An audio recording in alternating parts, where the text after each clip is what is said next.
നമ്മൾ ഇന്നിവിടെ ചർച്ച ചെയ്യുന്ന വാസ്തവത്തില് ഇന്ന് ഈ റൂം ഇടണം വേണ്ട എന്നിങ്ങനെ ഒരു ഒരു വിരുദ്ധ അഭിപ്രായത്തിൽ ഇരിക്കുവാണ് ഞാൻ.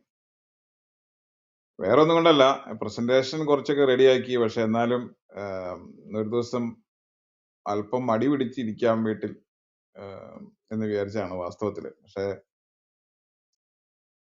അത് ശരിയല്ല എന്ന് തോന്നി. കാരണം ഇപ്പോ ഈ തൃത്വമെന്ന് കേൾക്കുമ്പോൾ ഹാലിളകുന്ന സുന്നികളെ പറ്റിയാണ് ഇന്നിപ്പോ നമ്മൾ ചർച്ച ചെയ്യുന്നത്. തൃത്വമെന്ന് കേൾക്കുമ്പോൾ ഹാലിളകുന്ന സുന്നികൾ എന്നാണ് നമ്മൾ ഇതിന് ഈ പ്രസന്റേഷന് പേരിട്ടിരിക്കുന്നത്. അപ്പൊ ഇത് പറയാൻ പ്രത്യേകിച്ച് ചില കാരണങ്ങളുണ്ട്. ഇന്നിപ്പോ ഈ കഴിഞ്ഞ കുറച്ച് ദിവസങ്ങളായിട്ട് ഇവിടെ പല ഉസ്താക്കന്മാരും വന്ന് അവര് പറഞ്ഞ മണ്ടത്തരങ്ങൾ കേട്ട് അവിടെയുള്ള സുന്നി വിശ്വാസികളായ ആൾക്കാർക്ക് വളരെ പ്രശ്നങ്ങളിലായിട്ടിരിക്കാം. ഇതിന്റെ ഇടയ്ക്ക് സുന്നി അതുപോലെ തന്നെ സലഫികൾക്കിടയിൽ വന്ന ഉസ്താദ് വളരെ കൃത്യമായിട്ട് വഹാബികൾ എന്ന് പറഞ്ഞത് എന്തോ അധകൃത വർഗമാണെന്നുള്ള രീതിയിലൊക്കെ സംസാരിച്ചത് എന്ന് പറഞ്ഞാൽ എന്തൊക്കെയോ പ്രശ്നങ്ങൾ അവർക്കുണ്ട്, അവരിങ്ങനല്ല എന്നൊക്കെ പറഞ്ഞത് നിങ്ങൾ കേട്ടിട്ടുണ്ടോ? അപ്പൊ ഇവര് തമ്മിലുള്ള പ്രശ്നം ഉണ്ടെങ്കിലും ഈ തൃത്വത്തിന്റെ പേര് വരുമ്പോ ഇവരുടെ എല്ലാം ഹാല് ഇളകുന്നതായിട്ട് നമ്മൾ കണ്ടിട്ടുണ്ട്. നമ്മളിപ്പോ ഇന്ന് ചർച്ച ചെയ്യുന്ന വാസ്തവത്തിൽ വേറൊന്നുമല്ല, ഈ തൃത്വം എന്ന് പറയുന്നത് ഈ അശരി തിയോളജി എന്താണ്, ഈ തൃത്വം എന്താണെന്നുള്ള കാര്യം ഒന്ന് രണ്ട് ജസ്റ്റ് കാര്യങ്ങൾ പറയണമെന്ന് മാത്രമാണ് എൻ്റെ താല്പര്യം. ഈ അശരി തിയോളജി എന്താണ്, അതിന്റെ തൃത്വം, അപ്പൊ അതുപോലെ തന്നെ തൃത്വം എന്താണ്, ഈ രണ്ടു മൂന്ന് കാര്യങ്ങളൊന്ന് പറഞ്ഞു പോകണമെന്ന് വിചാരിക്കുന്നു. അപ്പൊ ഈ അശരി ദൈവശാസ്ത്രം എന്ന് പറഞ്ഞതിന്റെ അടിസ്ഥാന തത്വം നമുക്ക് എല്ലാവർക്കും അറിയുന്ന പോലെ ദൈവം ശാശ്വതനാണ്, ദൈവത്തിന് പുറമെയുള്ളതെല്ലാം സൃഷ്ടിക്കപ്പെട്ടതാണ്. നമ്മൾ കാദ്യം എന്ന് പറയും. ദൈവത്തിന് പുറമെയുള്ളതെല്ലാം സൃഷ്ടിക്കപ്പെട്ടതാണ്, ദൈവം മാത്രമാണ് ശാശ്വതൻ. ദൈവത്തിന് ചുരുങ്ങിയത് 7 അതിൽ കൂടുതൽ ശാശ്വത ഗുണങ്ങൾ അല്ലെങ്കിൽ സിഫത്ത് ഉണ്ടെന്നാണ് അവര് വിശ്വസിക്കുന്നത്. അവ ദൈവസത്തയിൽ നിലകൊള്ളുന്നു. ഇപ്പൊ ഇവിടെ ഈ ക്ലബ് ഹൗസിൽ ഇവിടെയുള്ള പല പണ്ഡിത ശിരോമണികളും ഞാനിവിടെ ഒരു കാര്യം തുറന്നു പറയാണ്, ഇവിടെ സംസാരിക്കുമ്പോൾ യഥാർത്ഥ സുന്നി വിശ്വാസം വളരെ ധൈര്യമായിട്ട് പറയുന്ന ഒരേ ഒരാള് എന്റെ ഒരു അറിവിൽ, ഞാൻ ചിലപ്പോൾ നിങ്ങൾക്ക് വേറെ ആൾക്കാരെ കണ്ടിട്ടുണ്ടാവും, ഞാൻ കണ്ടേക്കുന്ന ADGP എന്ന് പറഞ്ഞ ഒരാളെ. അയാൾ ഒരു കോംപ്രമൈസും ഇല്ലാതെ, എനിക്ക് അതുകൊണ്ട് അദ്ദേഹത്തിനോട് ബഹുമാനമുണ്ട്. നമ്മൾ എന്ത് വിഷയമായാലും അവരുടെ വിശ്വാസം തുറന്നു പറയാൻ അയാൾ കാണിക്കുന്ന ആ ധൈര്യത്തെ നമ്മൾ പ്രശംസിക്കേണ്ടി പോയി. അതുപോലെ തന്നെ വേറെ ആളാണ് അബ്ദുൽ ലത്തീഫ്. ബാക്കിയുള്ളവരെല്ലാം ഒരുമാതിരി കോംപ്രമൈസ്ഡ് ആണ്. അബ്ദുൽ ലത്തീഫ് കറക്റ്റ് ഇതാണ്, സലഫിയാണ്. അദ്ദേഹം അത് ചെയ്യുന്നത് അള്ളാഹയോടുള്ള കണക്ഷന് വേണ്ടി പുറത്താണ്. ഇന്നും അദ്ദേഹം നമ്മുടെ റൂമിൽ വന്നിട്ട് ചോദ്യം ഉണ്ടായിരുന്നു, ഇത് പറഞ്ഞത് കൊണ്ട് എന്താണ് ഗുണം? അപ്പൊ ഗുണമുള്ള കാര്യങ്ങൾ പറയണമെന്ന് ചിന്തിക്കുന്ന ആളുകളെ കൊണ്ടാണ് ഞങ്ങൾക്കും ഗുണമുള്ളൂ.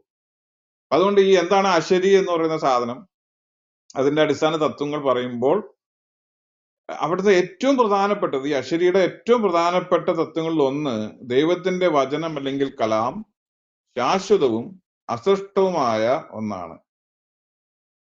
ഓക്കെ, അതിൽ അക്ഷരങ്ങളോ ശബ്ദങ്ങളോ വേണമെന്നില്ല എന്നുള്ളതാണ്. അക്ഷരങ്ങളോ ശബ്ദങ്ങളോ ഈ പറഞ്ഞ ദൈവത്തിന്റെ ശാശ്വതമായ അസൃഷ്ടമായ അല്ലെങ്കിൽ സൃഷ്ടിക്കപ്പെടാത്ത ഈ കലാമില് നിർബന്ധമില്ല. എന്നാൽ നമ്മളിപ്പോ ഈ കഴിഞ്ഞ ദിവസങ്ങളിലെ ചർച്ച ഖുറാൻ പ്രിസർവേഷനിലും എന്തെങ്കിലും കണ്ടിട്ടുണ്ടാവും. ഖുറാനിലെ അറബി ശബ്ദങ്ങളും അക്ഷരങ്ങളും സൃഷ്ടിക്കപ്പെട്ട പാരായണമാണ്. ഈ സൃഷ്ടിക്കപ്പെട്ട പാരായണം പക്ഷേ ഈ അസൃഷ്ടമായ വചനത്തെയാണ് സൂചിപ്പിക്കുന്നത്. ഇതാണ് ബേസിക് ആയിട്ട് ഇപ്പൊ നമ്മൾ ഡീൽ ചെയ്യുന്ന ഇതെല്ലാം എക്സ്ഹോസ്റ്റീവ് ആണെന്ന് ഞാൻ പറയുന്നില്ല, പക്ഷെ പ്രധാനമായിട്ടും നമ്മളിപ്പോൾ ഡീൽ ചെയ്യുന്ന അടിസ്ഥാന തത്വങ്ങൾ. ഇവരുടെ ഏറ്റവും പ്രധാനപ്പെട്ട പണ്ഡിതന്മാര് നമ്മൾക്ക് അറിയാവുന്ന പോലെ ഇമാം അശരിയും അതുപോലെ ഗസാലിയുമാണ്. ഇന്നിപ്പോ നടന്ന പല ചർച്ചയിലും ഈ രണ്ട് പേരുകൾ നിങ്ങൾ കഴിഞ്ഞ ദിവസം നമ്മുടെ ഉസ്താദുമായിട്ടുള്ള ചർച്ചയിലും ഈ പേരുകൾ നിങ്ങൾ ഒരുപക്ഷെ കേട്ടിട്ടുണ്ടാവും. ഇമാം ഗസാലി അദ്ദേഹം പറയുന്നത് ലോക സൃഷ്ടാവ് അറിവോടുകൂടിയ അല്ലെങ്കിൽ അറിയുന്നവനും ജീവനോട് കൂടിയ ജീവിയും ശക്തിയോട് കൂടിയ ശക്തനുമാണ്.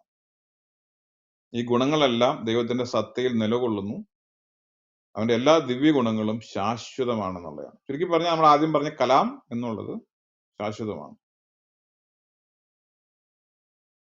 ഇമാം അശ്ശരി പറയുന്നത് ദൈവത്തിന്റെ വചനം അവന്റെ ശാശ്വത ഗുണമാണ്, അത് എപ്പോഴും അവന്റെ സത്തയിൽ നിലകൊള്ളുന്നു. അത് ശബ്ദമോ അക്ഷരങ്ങളോ അല്ല, ഒരു ഉപകരണങ്ങളുമായിട്ട് അതിന് ബന്ധമില്ല. അശ്ശരി മാതൃകയില് ദൈവത്തിന്റെ സത്ത അല്ലെങ്കിൽ ദാത്തില് ജീവൻ, അറിവ്, ശക്തി, ഇച്ഛ, കേൾവി, കാഴ്ച, വചനം. ഞാനത് കഴിഞ്ഞ നമ്മുടെ അൻഷാദുമായിട്ടുള്ള ഡിബേറ്റിലാണെന്ന് തോന്നുന്നു പറഞ്ഞിരിക്കുന്നത്, ദൈവത്തിന് മണക്കാനുള്ള കഴിവുള്ളതായിട്ട് നമ്മൾ കാണുന്നില്ല. നമ്മൾ പറയല്ലേ, മോഹൻലാൽ പറഞ്ഞ മൂക്കില്ലേ എന്ന് ചോദിച്ച മാതിരി ദൈവത്തിന് ആ കഴിവുള്ളതായിട്ട് നമ്മൾ ഇതിൻ്റെ അകത്ത് കാണുന്നില്ല. അപ്പൊ ജീവനുണ്ട്, ഹയാത്ത്, ഇൽമുണ്ട്, ഖദറുണ്ട് അല്ലെങ്കിൽ ഖദ്ര ഉണ്ട്, ഇച്ഛയുണ്ട്, ഇരാദയുണ്ട്, കേൾവിയുണ്ട്, കാഴ്ചയുണ്ട്, വചനം, കലാം, ശാശ്വതമായ അർത്ഥം, മാന. എന്നാൽ ഈ സൃഷ്ടിക്കപ്പെട്ട പാരായണം, ഈ കിറാത്ത് എന്നുള്ളത് അറബി ശബ്ദങ്ങളും അക്ഷരങ്ങളും, കൂടാതെ ഞാൻ ഒരു പക്ഷെ ഇത് ഈ ഇന്നത്തെ ചർച്ചയിൽ പറയുമെന്ന് സമയം കിട്ടുമെന്ന് അറിയില്ല, എന്നാലും ഈ ഖുറാൻ അവതീർണമായത് എങ്ങനെയാണെന്നും കൂടെ കൂടി പല പല വിഷയങ്ങളിൽ ഈ നമ്മൾ ഈ ചർച്ച മുമ്പോട്ട് പോകുമ്പോൾ പറയണമെന്നാണ് ഞാൻ താല്പര്യപ്പെടുന്നത്. എങ്ങനെയാണ് ഖുറാൻ അവതീർണമായതെന്നും ഈ വിഷയം നമ്മൾ സംസാരിക്കുമ്പോൾ പറയണമെന്നാണ് ഞാൻ താല്പര്യപ്പെടുന്നത്. ഞാൻ ആദ്യം പറഞ്ഞ കൂട്ട് ഈ വചനം, കലാം എന്നുള്ളത് അസൃഷ്ടമാണ് അല്ലെങ്കിൽ സൃഷ്ടിക്കപ്പെടാത്തതാണ്. ദൈവത്തിന്റെ സത്തയിൽ നിലകൊള്ളുന്ന ശാശ്വത അർത്ഥം അതിനുണ്ട്. അതായത് അക്ഷരങ്ങളോ ശബ്ദങ്ങളോ ഇല്ലാത്ത ശാശ്വത അർത്ഥം ഈ ദൈവത്തിന്റെ കലാമിനുണ്ട്. ഇപ്പൊ നമ്മൾ പലപ്പോഴും ഈ മുസ്ലിങ്ങളോട്, ഇവിടെയുള്ള ക്ലബ് ഹൗസിലുള്ള മുസ്ലിങ്ങളോട് നമ്മൾ ബേസിക് ആയ കാര്യങ്ങൾ ചോദിക്കുമ്പോൾ പോലും ഒറ്റ വാക്കിൽ പറയാൻ പറ്റുന്ന ചോദ്യങ്ങൾക്ക് പോലും ഒരുപക്ഷെ അറിയാൻ വയ്യാത്തതുകൊണ്ടായിരിക്കാം അവർ ഉത്തരം പറയില്ല. ഇപ്പൊ കലാമിലെ അക്ഷരങ്ങളോ അർത്ഥങ്ങളോ ഉണ്ടോ, ശബ്ദങ്ങളോ ഉണ്ടോ എന്ന് ചോദിച്ചിട്ടുണ്ടെങ്കിൽ എന്താണ് അതിന്റെ മറുപടി എന്നുള്ള കാര്യം പലപ്പോഴും നമുക്ക് നേരെ, ഇപ്പൊ ഞങ്ങൾ ഫേസ് ചെയ്യുന്ന ഏറ്റവും വലിയ പ്രശ്നങ്ങളിലൊന്ന്, ചോദ്യത്തിന് ഇങ്ങനെ കിടന്നുകൊണ്ട് ഉരുണ്ട് മറിയല്ലാണ്ട് ഒരിക്കലും ഉത്തരം പറയില്ല. പിന്നെ കഴിഞ്ഞ ദിവസം ആ ഉസ്താദിനോട് ചോദിച്ചു, ഉസ്താദിന്റെ തെറ്റാണോ ശരിയാണെന്നല്ല, അയാൾ പറഞ്ഞു ടക്കയെന്ന് മറുപടി പറഞ്ഞത്. അതാ അത്യാവശ്യം വായിച്ചിട്ടുള്ള ഒരാളുടെ ലക്ഷണമാണ്. ചെയ്യോ തെറ്റോ അത് വേറെ കാര്യം, പക്ഷെ മിനിമം ഒരു ക്ലാരിറ്റി ഓഫ് തിങ്കിങ് വേണം മനുഷ്യന്. അപ്പൊ ഇന്ന് നമ്മളിവിടെ ഇപ്പൊ ഈ റൂം ഇടാൻ തന്നെ കാരണം അതാണ്. സത്യത്തിൽ ഞാൻ ഇന്ന് റെസ്റ്റ് ചെയ്യാന്ന് വിചാരിച്ചാണ്, വേറെ ഒന്നും. അപ്പൊ ഈ ഇവിടെ ചോദിച്ചത് കാര്യം ഉണ്ടായിരുന്നുള്ളൂ, ഈ laws of logic external to God എന്നൊരു ചോദ്യത്തിന് എന്തോ ഒരു കിടന്ന് മറയുവാണ്. സിമ്പിളാണ്. ആ ഉസ്താദ് ഓൾറെഡി പറഞ്ഞാണ് അത് എക്സ്റ്റേണൽ ആണെന്ന്, വളരെ കൃത്യമായിട്ട് പറഞ്ഞാണ്. അപ്പൊ നമ്മള് അവോയ്ഡിങ് ദ ക്വസ്റ്റ്യൻ എന്ന് പറഞ്ഞൊരു സംഭവം ഉണ്ട്. അതായത് നമ്മൾ ചോദ്യം ചോദിക്കുമ്പോൾ തിരിച്ച് നമ്മുടെ അടുത്ത് ചോദിക്കും എന്താണത്, അപ്പൊ നമ്മൾ അത് പറയുമ്പോൾ അതെന്താണ്, അപ്പൊ നമ്മൾ അത് പറയുമ്പോൾ അതെന്താണ്, മനഃപൂർവ്വം ചോദ്യങ്ങളെ ഇവേഡ് ചെയ്തുകൊണ്ട് പോവുക എന്നുള്ളതാണ് ഇപ്പൊ ഇവിടെയുള്ള ഇസ്ലാമിക ദാവാക്കാരുടെ മെയിൻ ലൈൻ. അപ്പോ അറബി ഭാഷയിലുള്ള ശബ്ദങ്ങളും അക്ഷരങ്ങളും എല്ലാം സൃഷ്ടിക്കപ്പെട്ട കലാം ലഫ്സി ആണ്, അല്ലെങ്കിൽ ഖിറാത്ത് എന്ന് നമുക്ക് പറയാമെങ്കിൽ ദൈവത്തിന്റെ സത്തയിൽ നിലകൊള്ളുന്ന കലാമിന് ശാശ്വത അർത്ഥമാണുള്ളത്. അതിന് അക്ഷരങ്ങളോ ശബ്ദങ്ങളോ ഇല്ല. ഞാൻ ആദ്യമേ ഇന്ന് രാവിലെ ഒരു റൂമിൽ പറഞ്ഞാണ്, അതിൽ കൽപ്പന, വിലക്ക്, വിവരം, ഇൻഫർമേഷൻ ഉണ്ട്, അതുപോലെ പ്രൊഹിബിഷൻസ് ഉണ്ട്, കമാൻഡ്സ് ഉണ്ട്. ഇത് ഞാൻ പറഞ്ഞല്ലോ, ഇതൊന്നും എക്സ്പോസിറ്റീവ് ആണെന്ന് നമുക്ക് അവകാശപ്പെടാൻ പറ്റില്ല, പക്ഷെ പ്രധാനമായിട്ടും അള്ളാഹയുടെ ഈ കലാം നഫ്സിയിൽ അല്ലെങ്കിൽ മാനായിൽ ഇതെല്ലാം ഉണ്ട് എന്നുള്ളതാണ്. എന്നാൽ ഈ സൃഷ്ടിക്കപ്പെട്ട പാരായണം ജിബ്രീല് മുഹമ്മദിന് കൊടുത്തതാണ്. അത് മുഹമ്മദ് താൻ പുറത്തോട്ട് പറയുകയും അത് കേട്ട സ്വഹാബിമാര് അല്ലെങ്കിൽ അങ്ങനെയുള്ള എഴുത്തുകാർ എഴുതുകയും പിന്നീട് കാലങ്ങളായിട്ട് ഇവരിലേക്ക് എത്തിയെന്നുമാണ് ഈ സൃഷ്ടിക്കപ്പെട്ട പാരായണം എന്ന ഖുറാനെ പറ്റി ഇവർ പറയുന്നത്. ഇതാണ് അശരി പണ്ഡിതർ ഖുറാനെ കുറിച്ച് പറയുന്ന അടിസ്ഥാന വിഭജനം. ഇതെന്തിനാണ് പറഞ്ഞതെന്ന് ചോദിച്ചിട്ടുണ്ടെങ്കിൽ ഇത് ഇവർക്ക് അറിയില്ല എന്നുള്ളതാണ്. എന്നെ അത്ഭുതപ്പെടുത്തുന്ന കാര്യം, ഇവര് തന്നെ ഈ ഖുറാൻ എന്താണെന്ന് ചോദിച്ചാൽ ഇവർക്ക് അറിയില്ല എന്നുള്ളത്. ഈ കഴിഞ്ഞ ദിവസങ്ങളിലെ ചർച്ചയിൽ നിങ്ങൾ ഒരു കാര്യം ശ്രദ്ധിച്ചിട്ടുണ്ടാവും, ഇവരുടെ കയ്യിലിരിക്കുന്ന ഖുറാൻ അല്ല എന്നൊക്കെയാണ് ഇപ്പൊ ഇവർ പറയുന്നത്. ഇവരുടെ കയ്യിലിരിക്കുന്നത് ഖുറാനാണെന്നും മുഹമ്മദിന് അവതീർണമായത് ഖുറാനാണെന്നും ഖുറാൻ തന്നെ സാക്ഷ്യപ്പെടുത്തുന്നുണ്ട്. എന്നെ അത്ഭുതപ്പെടുത്തുന്നത് ഈ വിഷയം വായിക്കുന്ന, പഠിക്കുന്ന മിനിമം ബോധമുള്ള മുസ്ലിങ്ങൾ ഇപ്പോ ഇല്ലാന്ന് ഞാൻ പറയുന്നില്ല, പക്ഷെ ക്ലബ് ഹൗസിൽ അന്യം നിന്ന് പോയിരിക്കുന്ന ഒരു പച്ച പരമാർത്ഥം. അപ്പോ അശരിയുടെ ഗുണങ്ങൾ സത്തയിൽ നിന്ന് വേറിട്ട് കൂട്ടിച്ചേർക്കപ്പെട്ടവയാണോ? ചോദ്യം. ഗുണങ്ങൾ ദൈവത്തിന് തുല്യമല്ല. നമുക്കറിയാലോ, ഇപ്പൊ എന്റെ കഴിവ് എനിക്ക് തുല്യമല്ല. എനിക്ക് കഴിവുണ്ട്, പക്ഷെ എന്റെ കഴിവ് എനിക്ക് തുല്യമല്ല. അപ്പൊ അതുപോലെ ഗുണങ്ങൾ ദൈവത്തിന് തുല്യമല്ല, ദൈവത്തിൽ നിന്ന് വേറിട്ടതുമല്ല. അപ്പൊ എന്റെ ശക്തി ഞാനല്ല, അല്ലെങ്കിൽ എനിക്ക് തുല്യമല്ല, പക്ഷെ അത് എന്നിൽ നിന്ന് വേറിട്ടതുമല്ല. ഇതൊക്കെ ബേസിക് അഫർമേഷൻസ് ആണ്. അപ്പൊ ഇവിടെ ഈ ഇങ്ങനെയാണ്, നിങ്ങളുടെ ഗുണങ്ങൾ നിങ്ങളിൽ നിന്ന് വേറിട്ടതാണെങ്കിൽ നിങ്ങളിൽ ഒരു കോംപ്ലക്സ് നേച്ചർ ഉണ്ട്, ഇല്ലേ? അപ്പൊ ഇത് ദൈവത്തിന്റെ മൾട്ടിപ്ലിസിറ്റിയാണ് സൂചിപ്പിക്കുന്നത്, അതായത് ദൈവത്തിന്റെ കോംപ്ലക്സിറ്റിയെ സൂചിപ്പിക്കുന്നുണ്ടോ? സത്തയും ഗുണങ്ങളും തമ്മിലുള്ള വ്യത്യാസം എന്തിന്റെ മാതൃകയാണ് കാണിക്കുന്നത്? ഇവിടെ പണ്ഡിതന്മാരുടെ എഴുത്തുകൾ നമ്മൾ കമ്പൈൽ ചെയ്ത് നോക്കുമ്പോൾ, ഗസാലിയുടെ എഴുത്തുകൾ നമ്മൾ കമ്പൈൽ ചെയ്ത് നോക്കുമ്പോൾ നമ്മൾക്ക് ന്യായമായിട്ട് ഉയർന്നു വരുന്ന ചോദ്യങ്ങളാണ്. ഞാൻ ആദ്യമേ പറഞ്ഞു, ക്ലാസിക്കൽ അഷരി ആക്സിയംസില്, തത്വങ്ങളില് അല്ലാഹു ഖദീമാണ്, അനാദിയാണ്. ദൈവിക സത്ത മാത്രമാണ് അനാദിയായിട്ട് ഉള്ളത്, അല്ലെ? അല്ലാഹു അനാദിയാണ്. അല്ലാഹു അല്ലാത്ത സമസ്ത പ്രപഞ്ചവും, അതായത് ശരീരങ്ങൾ, സംഭവങ്ങൾ, വസ്തുക്കൾ എല്ലാം സമയത്തിന് വിധേയമായിട്ട് സൃഷ്ടിക്കപ്പെട്ടതാണ്. ഓക്കെ. എന്നാൽ ദൈവത്തിന്റെ 7-ലധികം അനാദി ഗുണവിശേഷണങ്ങൾ നമുക്ക്, ഞാൻ ആദ്യം ലിസ്റ്റ് ചെയ്താണ് നമുക്ക് കാണാനായിട്ട് സാധിക്കും. ദൈവിക സത്തയിൽ, അതായത് ദൈവിക ദാത്തിൽ അനാദിയായിട്ട് സ്ഥിതി ചെയ്യപ്പെടുന്ന 7 അതിലധികമോ കൂടുതൽ വിശേഷണങ്ങൾ അല്ലാഹുവിനുണ്ട്. 7 നമുക്ക് അറിയാവുന്നതാണ്. അപ്പൊ നമുക്ക് എക്സ്ഹോസ്റ്റീവ് ആയിട്ടൊരു ലിസ്റ്റ് പറ്റില്ല, പക്ഷെ മിനിമം 7 നമുക്ക് കിട്ടും. മാത്രമല്ല, അക്ഷരങ്ങൾക്ക് അതീതമായ അനാദിയായ വചനം, നമ്മൾ ആദ്യം പറഞ്ഞ കലാം നഫ്സി, ദൈവിക വചനം എന്നത് അക്ഷരങ്ങളോ ശബ്ദങ്ങളോ ഇല്ലാത്ത അല്ലാഹുവിന്റെ സത്തയിൽ സ്ഥിതി ചെയ്യുന്ന അനാദിയായ അർത്ഥമാണ്. നമ്മൾ മാന എന്ന് പറയും. കൽപ്പനകൾ, ഞാൻ ആദ്യം ഇത് പറഞ്ഞാണ്. റിപ്പീറ്റേഷൻ എന്ന് പറഞ്ഞിട്ടുണ്ടെങ്കിൽ ഇനിയും ഈ ചർച്ച വരുമ്പോൾ എന്താണ് കലാം എന്ന് ചോദിക്കുമ്പോൾ, ഞാൻ പറഞ്ഞല്ലോ ഇവിടെ അതാ ഒരു മുസ്ലിമിന്റെ അടുത്ത് ചോദിച്ചാൽ, ഇനിയിപ്പോ നിങ്ങൾക്ക് പറയാം എന്താണ് കലാം എന്ന് പറഞ്ഞാൽ അതിൽ എന്തെല്ലാം ഉണ്ടെന്ന് ചോദിച്ചാൽ, കൽപ്പനകളുണ്ട്, നിയമങ്ങളും നിരോധനങ്ങളുണ്ട്, വിവരങ്ങളുണ്ട്. മിനിമം ഈ 3 കാര്യങ്ങളെങ്കിലും അള്ളാഹുവിന്റെ കലാമിലുണ്ട്. ക്രിസ്ത്യാനികളുടെ ലോഗോസ് എന്താണെന്ന് ചോദിക്കുമ്പോൾ അതിനകത്ത് പല ഘടകങ്ങളുണ്ടെന്ന് പറയുമ്പോൾ, ആദി പിടിക്കുന്ന, വ്യാധി പിടിക്കുന്ന, ഹാലിളകുന്ന സലഫികൾ, സുന്നികൾ മനസ്സിലാക്കണം, നിങ്ങളുടെ കലാമിലും ഈ പറഞ്ഞ സാധനങ്ങളുണ്ട്.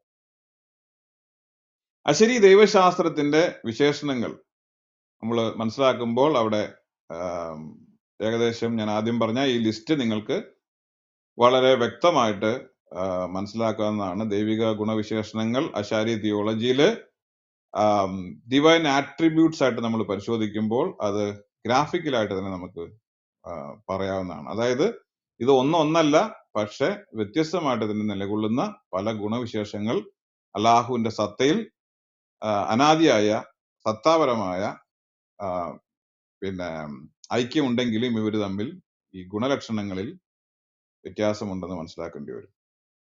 ഇനി നമ്മൾ സാധാരണ മനസ്സിലാക്കാവുന്ന കുറച്ച് കാര്യങ്ങളുണ്ട്. ദൈവിക വചനം, ഖുറാന്റെ അവതരണം, ഈ വിഷയങ്ങൾ നമ്മളൊന്ന് പഠിക്കേണ്ടത് ആവശ്യമുണ്ട്. ദൈവിക വചനം, ഇപ്പൊ നമ്മൾ ബൈബിളിനെ പറ്റി പറയുമ്പോൾ നമ്മൾ സാധാരണ പറയേണ്ടത് ദൈവവചനമാണ്. ക്രിസ്തുവിനെ പറ്റി പറയുന്നത് ദൈവവചനമാണ്. അപ്പൊ ക്രിസ്ത്യാനികൾ പറയുമ്പോൾ ഒന്ന് ബൈബിൾ അല്ലെങ്കിൽ തിരുവെഴുത്തുകളെ നമ്മൾ എഴുതപ്പെട്ട വചനമെന്നും ക്രിസ്തുവിനെ നമ്മൾ അവതരിച്ച വചനം എന്നാണ് പറയുന്നത്. ഒന്ന് ഇൻകാർണേറ്റഡ് വേർഡ് ഓഫ് ഗോഡ് ആണെങ്കിൽ വേറൊന്ന് റിട്ടൺ വേർഡ് ഓഫ് ഗോഡ് ആണ്. അപ്പൊ ഇതിന് രണ്ടിനെ നമുക്ക് അറിയാൻ പറ്റും. എന്നാൽ ഈ ഇസ്ലാമിലെ എന്താണ് ഈ ഖുറാന്റെ അവതരണത്തെ പറ്റി എന്താണ് പറഞ്ഞിരിക്കുന്നത്? ഖുറാന്റെ അവതരണത്തെ പറ്റി നമുക്ക് പല പണ്ഡിതന്മാരുണ്ടെങ്കിലും അശരികളുടെ പ്രധാനപ്പെട്ട വീക്ഷണങ്ങൾ നമുക്ക് ഇങ്ങനെ മനസ്സിലാക്കാം.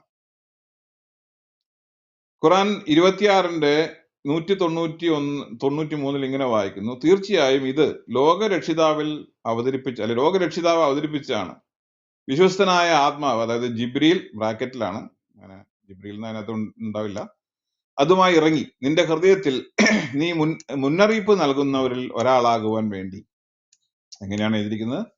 വ്യക്തമായ അറബി ഭാഷയിൽ. വേറൊരു നിരീക്ഷണം നമ്മൾ പറയുന്നത് ഇവിടെ അവതരണം അല്ലെങ്കിൽ ഡിസെൻഡ് എന്ന് പറയുന്നത് അത് ഇറങ്ങി എന്നാണല്ലോ പറയുന്നത്, ഡിസെൻഡ് ചെയ്തു എന്നാണ് പറയുന്നത്. ഡിസെൻഡ് എന്ന് പറയുന്നത് ഒരിടത്ത് നിന്നും മറ്റൊരിടത്തേക്കുള്ള ഭൗതികമായ സ്ഥലം മാറ്റമോ അല്ലെങ്കിൽ ഇന്ത്യക്കാൽ ചലനമോ അല്ല, മറിച്ച് അത് അറിവ് നൽകലും ഗ്രഹിക്കൽ എന്ന് പറയുന്ന അല്ലെങ്കിൽ മനസ്സിലാക്കുക അല്ലെങ്കിൽ ഗ്രഹിക്കൽ ഉണ്ടാക്കലുമാണ്. അപ്പൊ ഇത് നമ്മൾ ഇറങ്ങി എന്ന് പറയുമ്പോൾ നമ്മൾ മനസ്സിലാക്കുന്നത് ഒരിക്കലും ഇത് നമ്മളുടെ ഭാഗമല്ല. ക്ലാസിക്കൽ സുന്നി പണ്ഡിതന്മാർ പറയുമ്പോൾ നമ്മൾ തമാശയായിട്ടാണെങ്കിലും പറയാറുണ്ട്, നൂലിൽ കെട്ടി ഇറക്കി എന്ന് പറയുമ്പോൾ നമ്മൾ പറയാറുണ്ട്. പക്ഷെ ക്ലാസിക്കൽ സുന്നികൾ പറയുന്നത് അവതരണം അല്ലെങ്കിൽ ഡിസെന്റ് എന്ന് പറയുന്നത് ഒരിടത്ത് നിന്നും മറ്റൊരിടത്തേക്കുള്ള ഭൗതികമായ സ്ഥലം മാറ്റം അല്ലെങ്കിൽ ചലനം അല്ല, മറിച്ച് അറിവ് നൽകുക അല്ലെങ്കിൽ മറ്റുള്ളവരെ ഗ്രഹിപ്പിക്കുക എന്നുള്ള അർത്ഥത്തിലാണ് ഖുറാൻ ഇറങ്ങി എന്ന് പറയുന്നതെന്ന് നമുക്ക് മനസ്സിലാക്കാനായിട്ട് സാധിക്കും. ഇത് മാത്രമല്ല, ഇറക്കപ്പെട്ടത് ഈ ദൈവത്തിന്റെ ശാശ്വത വചനമാണ്. നിങ്ങൾ അത് ശ്രദ്ധിക്കണം. ഇറക്കപ്പെട്ടത് അല്ലെങ്കിൽ അൽ മുനാസൽ എന്ന് പറയുന്നത് ദൈവത്തിന്റെ ശാശ്വത വചനമാണ്. ഞാൻ ഈ അറബി പറയുന്നത് എനിക്ക് വേണ്ടിയല്ല, എനിക്ക് പൂർണ്ണമായിട്ട് മനസ്സിലായിട്ടുമല്ല. പക്ഷെ ഇത് ഒരു മുസ്ലിം കേൾക്കുമ്പോൾ അവൻ എന്താണ് നമ്മൾ പറയുന്നത് മനസ്സിലായിക്കോട്ടെ എന്ന് വിചാരിച്ചതാണ്. അപ്പൊ അറബി ഒരു സൂപ്പീരിയർ ഭാഷയാണെന്നൊന്നും എനിക്ക് തോന്നുന്നില്ല. എന്നെ സംബന്ധിച്ച് അറബി ഒരു ഇൻഫീരിയർ ഭാഷ തന്നെയാണ്. പക്ഷെ ഇത് കേൾക്കുന്നവർക്ക് ഗുണപ്പെടട്ടെ എന്ന് വിചാരിച്ചിട്ട് പറയുന്നതാണ്. അപ്പൊ അതുകൊണ്ട് ഇതിന്റെ പ്രൊനൗൺസിയേഷൻ ശരിയായില്ല എന്ന് പറഞ്ഞ് നിങ്ങൾ ഹാലിളകണ്ട എന്ന് മാത്രം തൽക്കാലം പറയാം. ഇത് അറിവുണ്ടാക്കുന്നതും മനസ്സിലാക്കൽ ഉണ്ടാക്കുന്നതുമാണ്. സ്ഥാനമാറ്റമല്ല, ഞാൻ ആദ്യം പറഞ്ഞതാണത്, സ്ഥാനമാറ്റമല്ല. ഇവിടെ നമ്മൾ ഇറക്കപ്പെട്ടതിന് ഒരു സ്വീകർത്താവുണ്ട്.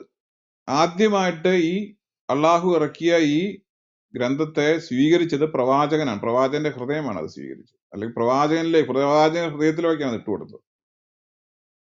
ഇറക്കപ്പെട്ടതിന്റെ മാർഗം എന്ന് പറയുന്നത് ജിബ്രീൽ ഓതുന്ന അറബി ഭാഷയാണ്. യഥാർത്ഥത്തിൽ ഇറങ്ങുന്നത്, ഇത് നിങ്ങൾ ശ്രദ്ധിക്കണം, ജിബ്രീലിന്റെ ഉച്ചാരണമാണ്. അറബി ഭാഷ ഘടന എന്ന് പറയുന്നത് ജിബ്രീലിന്റെ അതായത് ജിബ്രീലാണ് അള്ളാഹുവിന് വേണ്ടി മുഹമ്മദിനോട് ഉച്ചരിച്ച് അവന്റെ ഹൃദയത്തിൽ അത് ഇട്ടുകൊടുത്തു. ഈ അറബി ഭാഷ എന്നുള്ളത് ദൈവത്തിന്റെ വചനമല്ല. ഞാനത് പറയാൻ എന്താന്ന് വെച്ചിട്ടുണ്ടെങ്കിൽ, നിങ്ങൾ ഒരിക്കലും ഇന്ന് കാണുന്ന അറബി ഭാഷ ദൈവത്തിന്റെ വചനമാണെന്ന് ക്ലാസിക്കൽ സുന്നികൾ പറയുന്നില്ല. ഈ യഥാർത്ഥത്തിൽ ഇറങ്ങിയത് ജിബ്രീലിന്റെ ഉച്ചാരണമാണ്. ഇറക്കപ്പെട്ട മാർഗം ജിബ്രീൽ ഓതുന്ന അറബി ഭാഷയിലാണ്. സ്വീകർത്താവ് പ്രവാചകനാണ്, പ്രവാചകന്റെ ഹൃദയമാണ്. കൊടുക്കുന്നത് അതിന്റെ സോൾ അതോറിറ്റി, ഓതർഷിപ്പ് എന്ന് പറയുന്നത് അള്ളാഹുവിനാണ്. ഓക്കെ, നമ്മളവിടെ എന്താണ് പറഞ്ഞത്? വാട്ട് ഈസ് സെൻഡ് ഡൗൺ എന്ന് പറഞ്ഞു, റിസിപ്പിയന്റ് ഓഫ് ദ റെവലേഷൻ എന്താണെന്ന് പറഞ്ഞു, അതിന്റെ മീൻസ് ആൻഡ് ലാംഗ്വേജ് എന്താന്ന് പറഞ്ഞു, വാട്ട് ആക്ച്വലി ഡിസെൻസ് എന്ന്, എന്താണ് താഴോട്ട് ശരിക്കും ഇറങ്ങുന്നതെന്ന് പറഞ്ഞു, ഏത് ഭാഷയിലാണ് അതിന്റെ മോഡ് എങ്ങനെയാണ് ഇറങ്ങുന്നതെന്നും പറഞ്ഞു, അത് അറബിയിലാണെന്നും പറഞ്ഞു. ഇനി ഈ ജിബ്രീലിന്റെ പങ്കും ഈ കലാമും അതിന്റെ ഒരു വിവരണം തരണമെന്ന് ഞാൻ ആഗ്രഹിക്കുന്നു. ജിബ്രീൽ ദൈവവചനം എങ്ങനെയാണ് സ്വീകരിച്ചത്? ഒരുപക്ഷെ ഇവിടെയുള്ള പല മുസ്ലിങ്ങളും ഇത് ആദ്യമായിട്ടായിരിക്കും. ഇത് എനിക്കറിയില്ല കേട്ടോ, നിങ്ങൾ പഠിച്ചിട്ടുണ്ടെങ്കിൽ വെരി ഗുഡ്, ഒരു പ്രശ്നമില്ല. എങ്ങനെയാണ് ജിബ്രീൽ ദൈവവചനം സ്വീകരിച്ചത്? ദൈവിക വചനം, അള്ളാഹുവിന്റെ വചനം എങ്ങനെയാണ് സ്വീകരിച്ചത്? ഇത് നിങ്ങൾ ചിന്തിച്ചിട്ടുണ്ടോ? അള്ളാഹുവിന്റെ വചനം കലാം നഫ്സി. നമ്മൾ ബാക്ക് ടു ദ ഞാനിത് ആദ്യം പറഞ്ഞ എന്താന്ന് വെച്ചാൽ, നമ്മൾ ആദ്യം പറഞ്ഞ പോയിന്റോട് തിരിച്ചു പോകും. അള്ളാഹുവിന്റെ വചനം ശബ്ദരഹിതവും അക്ഷരരഹിതവുമാണ്. നമ്മൾ ആദ്യം പറഞ്ഞ പോയിന്റ് നിങ്ങൾ ഓർക്കുക. അള്ളാഹുവിന്റെ വചനം കലാം നഫ്സി എന്നുള്ളത് ശബ്ദരഹിതവും അക്ഷരരഹിതവുമാണ്. അപ്പൊ ശബ്ദരഹിതവും അക്ഷരരഹിതവുമായ കലാം നഫ്സി എങ്ങനെ ഒരു ദൈവമല്ലാത്ത ഒരു ഏഞ്ചൽ എങ്ങനെ സ്വീകരിച്ചു? അള്ളാഹു ജിബ്രീലിന് ക്ലാസിക്കൽ സുന്നി വിശ്വാസം അനുസരിച്ചിട്ട് അള്ളാഹു ജിബ്രീലിന് അറിവും ഗ്രഹണശേഷിയും നേരിട്ട് ഈ വിഷയത്തിൽ നൽകിക്കൊണ്ട് തന്റെ അനാദിയായ വചനം അവന് മനസ്സിലാക്കി കൊടുത്തു എന്നാണ് സുന്നികളുടെ വിശ്വാസം. ഓക്കെ, എന്നാൽ ജിബ്രീൽ കേട്ടതും പ്രവാചകന് ഓതിക്കൊടുത്തതുമായ അറബി വാചകങ്ങൾ ദൈവിക വചനത്തിന്റെ പ്രതിഫലനമാണ്. അത് ഡയറക്റ്റ് ആയിട്ടുള്ള സാധനമല്ല. ജിബ്രീലിന് കിട്ടിയതിനെ പ്രതിഫലിപ്പിച്ച്, അതായത് റിസിറ്റേഷൻ ചെയ്ത് കിറാത്തായിട്ട്, കിറാത്ത് കലാമല്ല എന്നതിന് പറയും. അതുകൊണ്ടാണ് ഖുറാനിലെ പല സ്ഥലത്തും ഈവൻ ഹദീസുകൾ നമ്മൾ കാണുന്നത് ഇതൊരു ഏതെങ്കിലും കവിയോ ജോൾസിന്റെയോ വാക്കുകളല്ല. നിങ്ങൾക്ക് ഉമർ മറ്റേ പറയുന്നത് ഞാൻ ഓർക്കുന്നു. ഏതെങ്കിലും ഒരു കവിയോ ഒന്നും പറഞ്ഞാൽ ഇത് അള്ളാഹുവിന്റെ വാക്കുകളാണെന്ന് ഈ കുർബാനമായിട്ട് ഇവർ പറയുന്നു. ഇതൊരു കവിയുടെയോ ജോൾസിന്റെയോ വാക്കുകളല്ല, അല്ലെങ്കിൽ ഒരു ആകാശഗമനം ചെയ്യുന്ന ഒരാളുടെ വാക്കുകളല്ല, വളരെ വിജ്ഞാനിയായ ഒരു ശാസ്ത്രജ്ഞന്റെ വാക്കുകളല്ല, മറിച്ച് അള്ളാഹു പഠിപ്പിച്ച രീതിയിൽ ജിബ്രീൽ ഉച്ചരിച്ചതായ വാക്കാണ്. ജിബ്രീൽ ദൈവവചനത്തെ പഠിക്കുകയും അല്ലെങ്കിൽ ദൈവിക വചനത്തെ പഠിക്കുകയും ഗ്രഹിക്കുകയും തുടർന്ന് അള്ളാഹു അവൻ അതിന്റെ പാരായണമായ അറബി ഭാഷാക്രമം, ഇപ്പൊ നിങ്ങൾ ഈ സുന്നി പണ്ഡിതന്മാർ പലപ്പോഴും പറയുന്നതൊക്കെ നിങ്ങൾ കേട്ടിട്ടുണ്ട്. അതായത് ഇസ്ലാമിന് പറ്റിയ ഏറ്റവും വലിയ പ്രശ്നം ഈ ഖുറാൻ അറബിയിൽ നിന്ന് ട്രാൻസ്ലേറ്റ് ചെയ്തു എന്നുള്ളതാണ്. അതിന്റെ കാരണം ഇതാണ്. ഇപ്പൊ നമ്മുടെ പല ഇതാവാക്കാരും, അതായത് ചെറിയ പിള്ളേർ തുടങ്ങി വലിയ വലിയ പണ്ഡിതന്മാർ തന്നെ പറയുന്നുണ്ടാവും, ഞങ്ങൾ മലയാളത്തിൽ വായിക്കുന്ന ഖുറാൻ അല്ല വാസ്തവത്തിൽ എന്താണ് ഖുറാന്റെ തഫ്സീറായിട്ടോ അല്ലെങ്കിൽ ഒരു വ്യാഖ്യാനമായിട്ട് എടുത്താൽ മതി എന്ന് പറയുന്നത്. അതിന്റെ കാരണം ഇതാണ്. ഈ ഒരു ഓർഡറിന് സുന്നി തിയോളജിയിൽ വളരെ പ്രാധാന്യമുണ്ട്. അവനത് പ്രവാചകന്മാർക്ക് ഓതിക്കൊടുത്തു. പ്രവാചകൻ അത് പ്രവാചകന്മാർക്ക് നല്ല, പ്രത്യേകിച്ച് മുഹമ്മദിന് ഓതിക്കൊടുത്തു. ഇതിന് മുമ്പുള്ള പലർക്കും ഓതിക്കൊടുത്തല്ല, നമ്മുടെ ഖുറാനെ പറ്റി മാത്രമാണല്ലോ ഇപ്പൊ ചർച്ച ചെയ്യുന്നത്. അതുകൊണ്ട് അവൻ പ്രവാചകൻ അത് ഓതിക്കൊടുത്തു, പ്രവാചകൻ അത് അനുചരന്മാർക്ക് പഠിപ്പിച്ചു. നമ്മളിപ്പോ ഖുറാൻ അവതരിപ്പിക്കുമ്പോഴുള്ള 5 സാങ്കേതിക പദാവലികൾ, അൽ മുനസൽ, അതിന്റെ അർത്ഥം വാട്ട് ഈസ് സെൻഡ് ഡൗൺ, അൽ നസൽ അറബി, അള്ളാഹു ജിബ്രീലിനെ കൊണ്ട് പഠിപ്പിച്ച അറബി ഭാഷ വാങ്മയ ക്രമീകരണം അല്ലെങ്കിൽ റെസിറ്റേഷൻ. അൽ നാസിൽ എന്ന് പറഞ്ഞിട്ടുണ്ടെങ്കിൽ ഒരു തലത്തിൽ നിന്ന് മറ്റൊരു തലത്തിലേക്ക് ഉച്ചാരണമായി കൈമാറ്റം ചെയ്യപ്പെട്ട ജിബ്രീലിന്റെ വാചകം, വാട്ട് ആക്ച്വലി ഡിസെൻഡ്, നമ്മൾ ഇറങ്ങുക എന്നുള്ള വാക്ക് നമ്മൾ പറഞ്ഞു. അതുകൂടാതെ അൽ മൻസൂൽ ബിഹി, ജിബ്രീൽ പാരായണം ചെയ്ത വ്യക്തമായ അറബി ഭാഷാ മാധ്യമം. ഇതുകൂടാതെ അൽ മൻസൂർ ഇലാഹി എന്ന് പറഞ്ഞിട്ടുണ്ടെങ്കിൽ ദൈവിക വചനം സ്വീകരിച്ച പ്രവാചകൻ മുഹമ്മദ് നബിയുടെ വിശുദ്ധ ഹൃദയത്തിലേക്ക് അത് കൊടുക്കുകയും അത് പ്രവാചകൻ മുഹമ്മദ് തന്റെ സഹാബിമാർക്ക്, എഴുത്തുകാർക്ക് അത് പറഞ്ഞു കൊടുക്കുകയും അവരത് കേൾക്കുകയും എഴുതുകയും ചെയ്തു എന്നാണ് നമ്മൾ മനസ്സിലാക്കുന്നത്. ഖുറാൻ എന്ന പദം അൺക്രിയേറ്റഡ് സ്പീച്ച് ഓഫ് അല്ല, കലാം നഫ്സി എന്നാണ് പറയുന്നത്. അത് ഞാൻ ആദ്യം പറഞ്ഞ പോലെ നിങ്ങൾ എന്തിനാണ് ഞാനത് റിപ്പീറ്റ് ചെയ്ത് പറയുന്നതെന്ന് ചോദിച്ചിട്ട് നിങ്ങളുടെ മനസ്സിലേക്ക് ഇനിയൊരു ചർച്ച, നമ്മൾ മുൻപോട്ട് ചർച്ച പോകുമ്പോൾ ഇവിടെ സുന്നികൾ വന്ന് വിശ്വാസികൾക്ക് എതിരെ സംസാരിക്കുമ്പോൾ ഈ കാര്യം നിങ്ങൾ എപ്പോഴും ഓർത്തിരിക്കണം. അക്ഷരങ്ങളും ശബ്ദങ്ങൾക്കും പ്രാധാന്യമില്ലാത്തതാണ് യഥാർത്ഥ അൺക്രിയേറ്റഡ് ആയിട്ടുള്ള കലാം നഫ്സി എന്ന് പറയുന്നത്. അതായത് ഭൗതികമായ ഒരു അവയവങ്ങളെ പറ്റി അല്ല അത് പറയുന്നത്. അള്ളാഹുവിന്റെ സത്തയിൽ അല്ലെങ്കിൽ ദാത്തിൽ അനാദിയായിട്ട് സ്ഥിതി ചെയ്യുന്ന, അതായത് അനാദിയായതും സൃഷ്ടിക്കപ്പെടാത്തതുമാണ് ഈ പറഞ്ഞ കലാം നഫ്സി എന്ന് പറയുന്നത്. സൃഷ്ടിക്കപ്പെട്ട പാരായണം എന്നുള്ളത് നമുക്കറിയാവുന്ന പോലെ നമ്മുടെ ഇപ്പൊ, പക്ഷെ ഇതും ഖുറാൻ തന്നെയാണ്, അക്ഷരങ്ങളും ശബ്ദങ്ങളും അടങ്ങിയതാണ്. ജിബ്രീൽ വഴി അറബി ഭാഷയിൽ വെളിപ്പെടുത്തപ്പെട്ടതാണ്, മനുഷ്യർ പാരായണം ചെയ്യുന്നതാണ്, സമയബന്ധിതവുമാണ്. അത് നമുക്ക് വേണമെങ്കിൽ സൃഷ്ടി എന്ന് പറയാം. അതുകൊണ്ടാണ് ഈ ഖുറാൻ സൃഷ്ടിയാണെന്ന് ചോദിക്കുമ്പോൾ ഒറ്റ വാക്കിൽ ഉത്തരം പറയാൻ പറ്റില്ല. കാരണം ഇത് സൃഷ്ടി ആയതുമുണ്ട്, സൃഷ്ടി അല്ലാത്തതുമുണ്ട്. സൃഷ്ടി അല്ലാത്ത ഖുറാൻ എന്ന് പറഞ്ഞിട്ടുണ്ടെങ്കിൽ ശബ്ദങ്ങൾക്കും അക്ഷരങ്ങൾക്കും അതീതമാണ്, ഭൗതികമായ ഒരു സാധനമല്ല, അള്ളാഹുവിന്റെ സത്തയിൽ ദാത്തിൽ തന്നെ അനാദിയായിട്ട് സ്ഥിതി ചെയ്യപ്പെടുന്ന. ഈ വചനത്തിന്റെ സ്വഭാവവും ഖുറാന്റെ അവതരണവും പ്രധാനപ്പെട്ട, നമ്മളിപ്പോ ഇന്ന് ചിന്തിക്കുന്നത് അശരികളെ പറ്റിയാണെങ്കിലും ഇത് 1-2 കാര്യങ്ങൾ ഇത് പറയാതെ നമുക്ക് മുമ്പോട്ട് പോകാൻ സാധിക്കില്ല. അശരികള്, സലഫികള്, മുത്തസല്ലികള് ഈ വിഷയത്തെ പറ്റി എങ്ങനെയാണ് പഠിപ്പിക്കുന്നതെന്ന് നമ്മളൊന്ന് പഠിക്കേണ്ടതായ ആവശ്യമുണ്ട്. അശരികള് വചനത്തിന്റെ സ്വഭാവം, ഇത് നമ്മൾ വളരെ ഡീറ്റെയിൽ ആയിട്ട് പറഞ്ഞാണ്. അള്ളാഹുവിന്റെ സത്തയിൽ അനാദിയായി നിലനിൽക്കുന്നത് ശബ്ദങ്ങൾക്കോ അക്ഷരങ്ങൾക്കോ അതീതമായ ദൈവീക അർത്ഥമാണ് അശരികൾ ഇതിന് കൊടുക്കുന്നത്. ഏത് ഖുറാനിന് ദ്വന്ദ്വ സ്വഭാവം ഞാൻ ആദ്യം ഇപ്പൊ പറഞ്ഞു നിർത്തിയേ ഉള്ളൂ. ഒന്ന് അനാദിയാണ്, അത് അനാദിയായ ദൈവികമായ അർത്ഥം അതിനുണ്ട്. സൃഷ്ടിക്കപ്പെട്ടതുമാണ്. അത് ഒരേ സമയത്ത് എന്താണ് അറബി ഭാഷ പാരായണം എന്ന് പറയുന്നത് സൃഷ്ടിക്കപ്പെട്ടതാണ്. എന്നാൽ സലഫികള് ഇവിടെയാണ് നിങ്ങൾ നമ്മുടെ, ഞാൻ പറഞ്ഞല്ലോ, ഈ ക്ലബ് ഹൗസിലെ ഒരേ ഒരു സലഫി, യഥാർത്ഥ സലഫി, അക്ഷരം തെറ്റാതെ സലഫി എന്ന് വിളിക്കാൻ പറ്റുന്ന നമ്മുടെ ലത്തീഫ്ക്ക് മാത്രമാണ്. ബാക്കിയെല്ലാം അടകൊട സാധനങ്ങളാണ്. സലഫി വിശ്വാസം അനുസരിച്ച് ശബ്ദവും അക്ഷരവും അടങ്ങിയതാണ് എന്ത്? ഖുർആൻ. അള്ളാഹു ശബ്ദത്തോടും അക്ഷരങ്ങളോടും കൂടെ അനാദിയായി സംസാരിക്കുന്നു. അതിന് നമ്മൾ ഇറ്റേണൽ ലിറ്ററൽ സ്പീച്ച് എന്ന് പറയും. ഖുറാനിന്റെ സ്വഭാവം എന്നുള്ളത് അൺക്രിയേറ്റഡ് ആണ്. അത് നമുക്കൊരിക്കലും സൃഷ്ടിച്ചതാണെന്ന് പറയാൻ പറ്റില്ല. ഖുറാനിലെ അക്ഷരങ്ങളോടും ശബ്ദങ്ങളോടും അടക്കം സമസ്തവും അനാദിയും സൃഷ്ടിക്കപ്പെടാത്തതുമാണ്. മനസ്സിലായോ? ഒരു സാധനം പോലും സൃഷ്ടിക്കപ്പെട്ടതില്ല. എന്നാൽ നമ്മള് സാധാരണ ഞാൻ ഒരു കാര്യം ശ്രദ്ധിച്ചിട്ടുണ്ട്. ഇസ്ലാമിക ആളുകള് ദാവാരംഗത്ത് നിൽക്കുമ്പോൾ അവര് മുഴുവൻചുള്ള സ്വഭാവം കാണിക്കും. നമ്മുടെ അടുത്ത് വന്നിട്ട് ഇവരെ ആകും. അതേസമയത്ത് അവരവരുടെ ലാവണങ്ങളിൽ ചെന്ന് കഴിയുമ്പോൾ ഇവര് യഥാക്രമ അശരികളോ സലഫികളോ ഒക്കെ ആവും.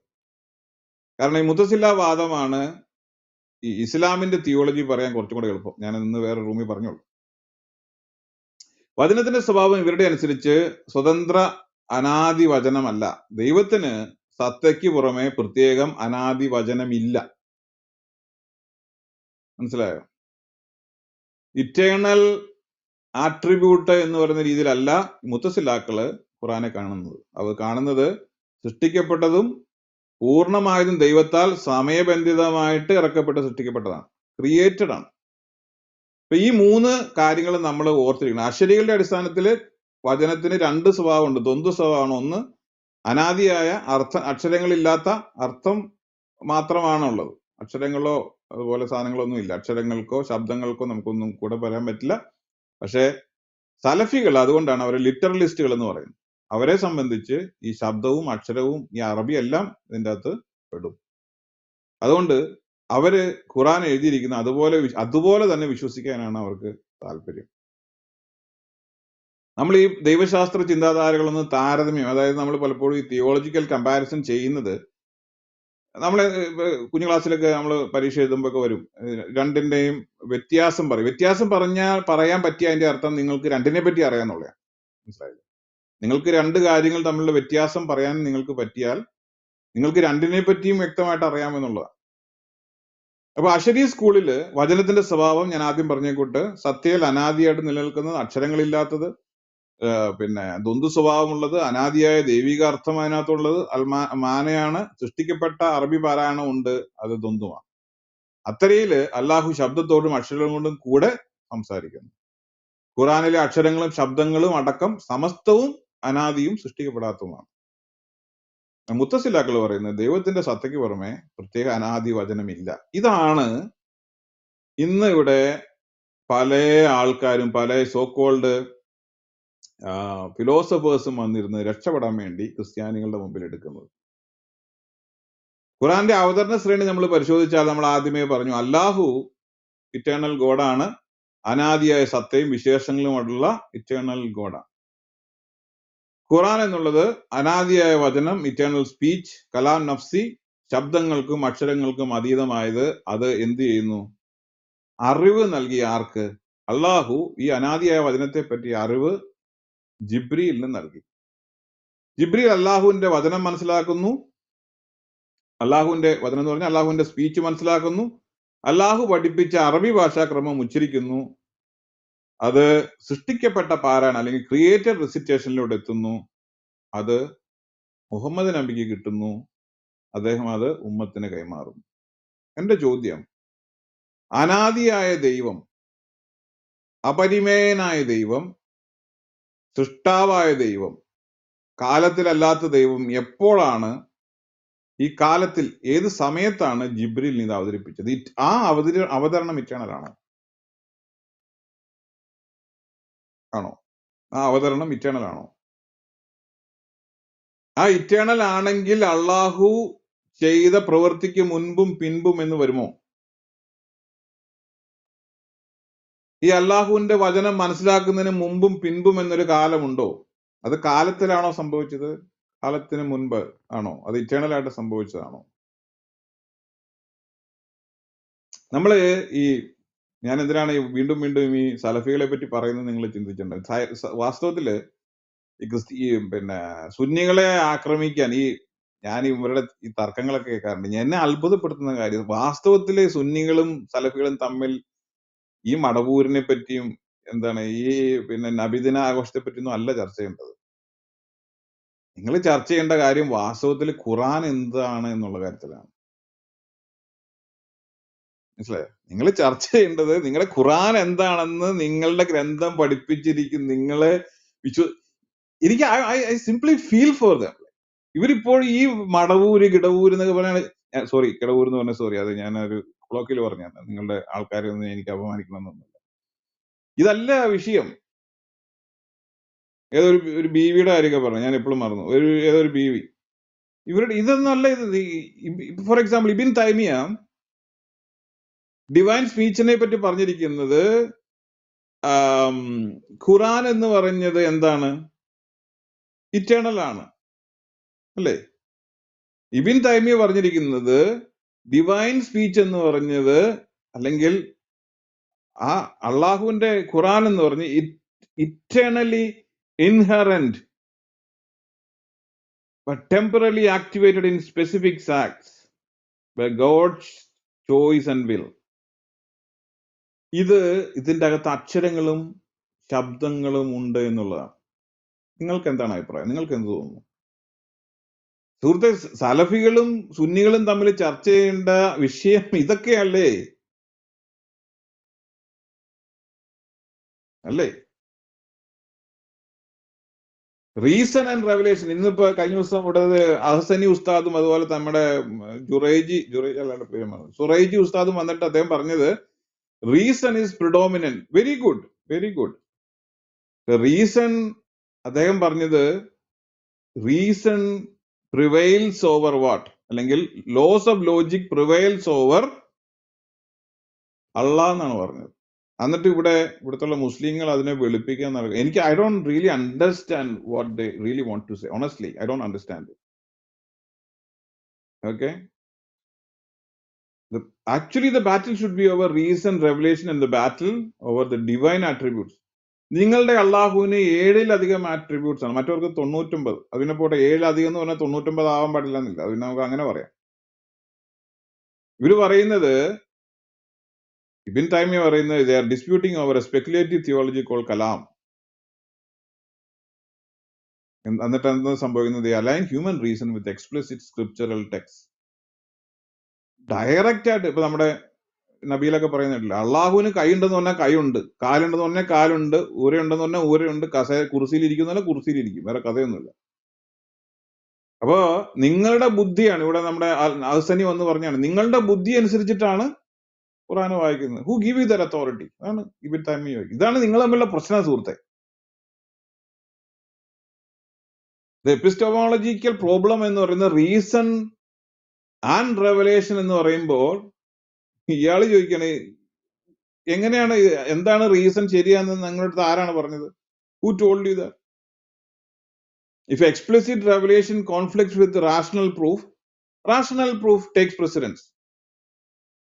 ഇതാണ് അശരിയുടെ സ്റ്റാൻസ്.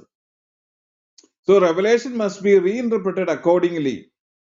Sometimes അങ്ങനെ ചെയ്യുമ്പോൾ അത് അലഗോറിക്കൽ ആവും, മെറ്റഫോറിക്കൽ ആവും. ഞാൻ പറഞ്ഞല്ലോ, ഞാൻ മനസ്സിലാക്കിയിട്ട് അശരികളും ക്രിസ്ത്യാനികളും തമ്മിൽ വളരെ അധികം അടുത്താണ്. ഞാനത് മുമ്പോട്ട് പോകുമ്പോൾ ഈ വിഷയം കഴിയുമ്പോൾ മനസ്സിലാവുമെന്ന് ഞാൻ വിചാരിക്കാം. So revelation must be reinterpreted allegorically or metaphorically. നമുക്ക് തൗഹീദ് മനസ്സിലാക്കുമ്പോ ഇത് വളരെ ക്ലിയർ ആയിട്ട് മനസ്സിലാവും, അല്ലേ? അള്ളാഹ്ക്ക് കൈയും കാലും ഉണ്ടോ എന്നുള്ള ചോദ്യം നിങ്ങൾ ഓർക്കുന്നുണ്ടോ? ഇവിടെ ക്ലബ് ഹൗസിലൊക്കെ മുടങ്ങി കേട്ട എന്തിനാണ് പറയുന്നത് വെച്ചിട്ടുണ്ടെങ്കിൽ, ഇവര് രണ്ടുപേരും തൗഹീദ് മടവൂരിനെ പിന്നെ സഹായത്തിന് വിളിക്കാവുന്നല്ല, നിങ്ങളുടെ ദൈവം ആരാണെന്നുള്ള അടിസ്ഥാന വിഷയത്തിലാണ് നിങ്ങൾ തമ്മിൽ തല്ലുണ്ടത്. That is the main problem, man. മനസ്സിലായോ? അപ്പോ definitive rational proof never contradict authentic revelation എന്നൊരു ബൈബാക്ക് അവർ എടുക്കുമ്പോൾ തന്നെ റെവലേഷനെ ഒരിക്കലും സ്പെക്കുലേറ്റീവ് റീസൺ കൊണ്ട് നിങ്ങൾക്ക് ഡിസ്ട്രോയ് ചെയ്യാൻ പറ്റുമോ എന്നുള്ള ചോദ്യത്തിലാണ് വാസ്തവത്തില് ഈ എപ്പിസ്റ്റമോളജിക്കൽ ചോദ്യത്തിലാണ് വാസ്തവത്തില് ഈ സുന്നികളും സാലഫികളും തമ്മിലുള്ള മെയിൻ പ്രശ്നം. അതായത് ലോജിക്കൽ ഫ്ലോ എന്ന് പറയുന്നത് സ്ക്രിപ്ചർ പ്ലസ് സൗണ്ട് ഇന്റലക്ച്വൽ ആണോ? നിങ്ങൾ കേട്ടിട്ടുണ്ടോ അതിനെ നാച്ചുറൽ ഹാർമണി, ഫിത്ര? ഈ പിന്നെ എന്താണ് ഈ സ്പീക്കേഴ്സ് കോർണറിൽ സാധാരണമായിട്ട് മുഴങ്ങി കേൾക്കുന്ന ഒരു വാക്കാണ് ഫിത്ര. പരിശോധിക്കുന്നതാണ് ഈ വാക്കുകൾ. ഞാൻ പറഞ്ഞല്ലോ, ഇത് എന്നെ സംബന്ധിച്ച് ഒരു കുന്തമല്ല ഈ അറബി വാക്കുകൾ, പക്ഷെ എന്നാലും ഞാൻ ജസ്റ്റ് പറഞ്ഞെന്ന് മാത്രമേ ഉള്ളൂ. അപ്പൊ ഈ ഡിവൈൻ ആട്രിബ്യൂട്ട്സ് എന്ന് പറയുന്ന, ഇപ്പൊ ഫോർ എക്സാമ്പിൾ ഞാൻ നമ്മളെ പറഞ്ഞാണ് ഹാൻഡ് ഓഫ് ഗോഡ്.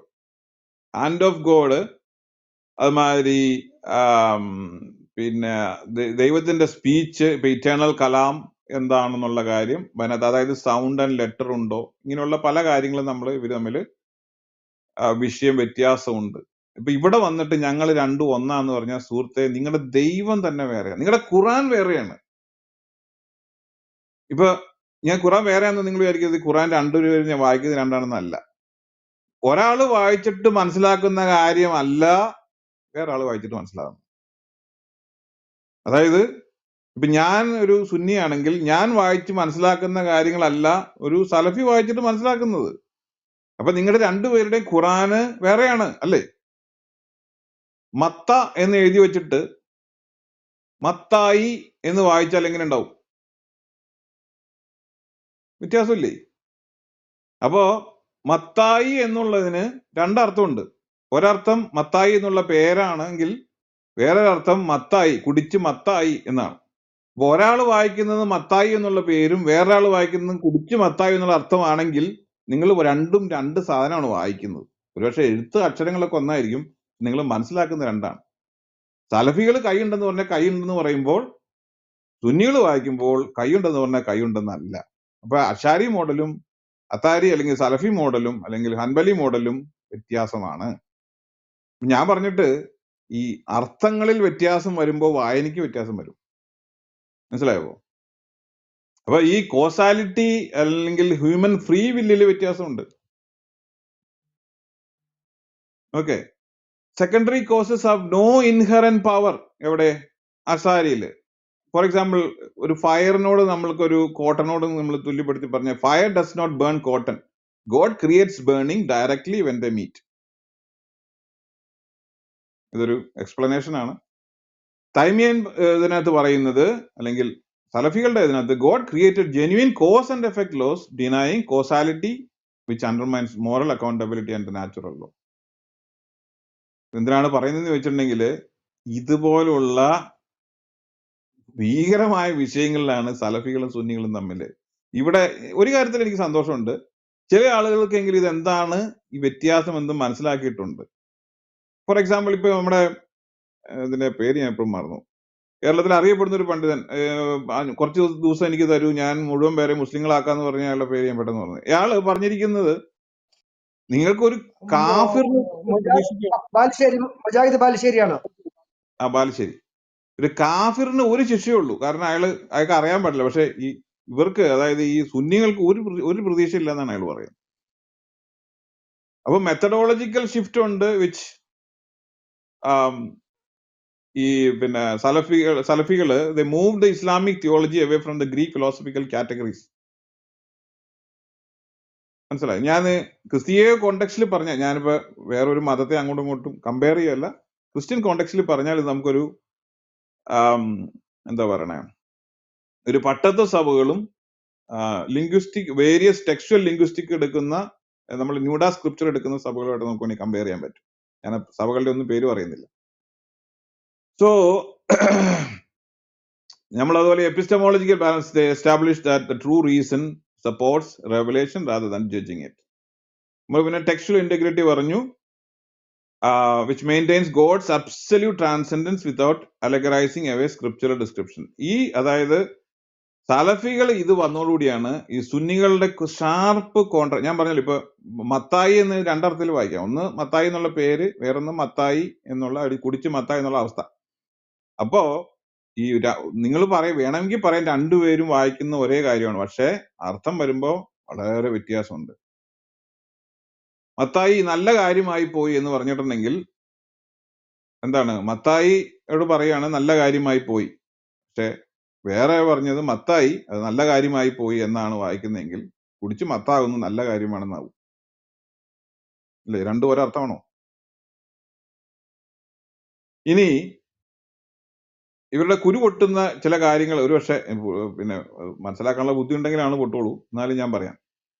സുന്നി സിഫത്ത് അല്ലെങ്കിൽ സിഫാത്ത് ഉള്ള ദൈവശാസ്ത്രവും ട്രിനിറ്റിയും തമ്മിലുള്ള വ്യത്യാസങ്ങൾ, താരതമ്യങ്ങൾ നമുക്കൊന്ന് പരിശോധിക്കാം. സുന്നി കാഴ്ചപ്പാടനുസരിച്ച് ദൈവത്തിന്റെ വിശേഷണങ്ങൾ ദൈവത്തിന്റെ സത്തയിൽ നിന്ന് അന്യമല്ല. ഇത് ഇനി ആണെന്ന് പറഞ്ഞു വന്നു കഴിഞ്ഞാൽ നമുക്കത് പിന്നെ അതിന്റെ തെളിവ് കൊണ്ടുവരാൻ നമുക്ക് ആവശ്യപ്പെടാം. ഞാൻ ജസ്റ്റ് ഇതിന് കുറച്ച് പോസ്റ്റുലേറ്റ്സ് ഞാൻ പറയാം, കുറച്ച് ആർഗ്യുമെന്റ്സ് പറയാം. സുന്നികളുടെ കാഴ്ചപ്പാടനുസരിച്ച് ദൈവത്തിന്റെ വിശേഷണങ്ങൾ അല്ലെങ്കിൽ ആട്രിബ്യൂട്ട്സ് എന്ന് പറഞ്ഞത് ദൈവത്തിന്റെ സത്തയിൽ നിന്ന് അന്യമല്ല. എന്നാൽ ക്രിസ്ത്യൻ കൺസെപ്റ്റില്, ട്രിനിറ്റേറിയൻ കൺസെപ്റ്റില് പുത്രനും പരിശുദ്ധാത്മാവും ദൈവത്തിന്റെ സത്തയിൽ നിന്നും അന്യരല്ല. തോമസ് അക്വിനാസിന്റെ വ്യൂ എടുത്തു കഴിഞ്ഞിട്ടുണ്ടെങ്കിൽ, ഞാനിപ്പോ തോമസ് അക്വിനാസിന്റെ എടുത്തു കഴിഞ്ഞ പറയണെന്ന് വെച്ചാൽ നമുക്ക് രണ്ടുപേരെയും കമ്പയർ ചെയ്യുമ്പോൾ കൊട്ടേഷൻസ് എടുക്കാൻ വേണ്ടിയാണ് കേട്ടോ. ശാശ്വതമായ നിലനിൽപ്പ് നമ്മൾ പരിശോധിച്ചാൽ ദൈവത്തിന്റെ സത്തയിൽ ശാശ്വതമായിട്ടാണ് ദൈവത്തിന്റെ ആട്രിബ്യൂട്ട്സ് നിലനിൽക്കുന്നത്. സുന്നികളുടെ കാഴ്ചപ്പാട്. ട്രിനിറ്റിയിൽ പുത്രനും ആത്മാവും ദൈവത്തിന്റെ പ്രകൃതിയിൽ ശാശ്വതമായി നിലനിൽക്കുന്നു. സുന്നി കാഴ്ചപ്പാടില് ദൈവത്തിന്റെ അറിവ് എന്നത് സൃഷ്ടിക്കപ്പെടാത്ത നിലനിൽക്കുന്ന ദൈവത്തിന്റെ ആട്രിബ്യൂട്ടാണ്. ട്രിനിറ്റേറിയൻ കൺസെപ്റ്റില് ദൈവത്തിന്റെ ശാശ്വതമായ, ഇന്ന് നമ്മളൊരു ചർച്ചയിൽ പറഞ്ഞാണ് ഈ വിഷയം, ദൈവത്തിന്റെ ശാശ്വതമായ അറിവ് എന്നത് ദൈവത്തിന്റെ പുത്രൻ ആണ് അല്ലെങ്കിൽ ക്രിസ്തു ആണ്. അതൊരു ഇറ്റ്സ് ഓൾസോ റിലേഷൻ. അപ്പൊ ഒന്ന് നമ്മൾ കണ്ടു, ഗുണങ്ങളുടെയും സത്തയുടെയും അഭേദ്യത, രണ്ടിന്റെയും ശാശ്വതമായ നിലനിൽപ്പ്. ഈ അറിവ് എന്നുള്ളത് സൃഷ്ടിക്കപ്പെടാത്ത നിലനിൽക്കുന്ന ദൈവിക വിശേഷണമായിരിക്കുമ്പോൾ ട്രിനിറ്റേറിയൻ കൺസെപ്റ്റില് ശാശ്വതമായ അറിവ് എന്നുള്ളത് ദൈവത്തിന്റെ പുത്രൻ എന്ന് വിളിക്കപ്പെടുന്ന വിശിഷ്ടമായൊരു ബന്ധമാണ്. കമ്പാരിസൺ നിങ്ങൾക്ക് മനസ്സിലായി കാണുമെന്ന് ഞാൻ വിശ്വസിക്കുകയാണ്. ഇപ്പൊ ദൈവിക വിശേഷണങ്ങൾ പ്രത്യേക സത്തകളല്ല ആണോ? ഞാനീ പറയണം, അതോ സത്തകളിലാണ് ദൈവിക വിശേഷണങ്ങൾ ഉൾക്കൊള്ളുന്നത്? ഇനി ഓരോ വിശേഷണവും, ഓരോ ആട്രിബ്യൂട്ട്സും മറ്റുള്ളവരിൽ നിന്ന്, ദൈവത്തിന്റെ സത്തയിൽ നിന്നും വ്യത്യസ്തവും അതുപോലെ സെപ്പറേറ്റുമാണെന്ന് വ്യാഖ്യാനിക്കപ്പെടാം.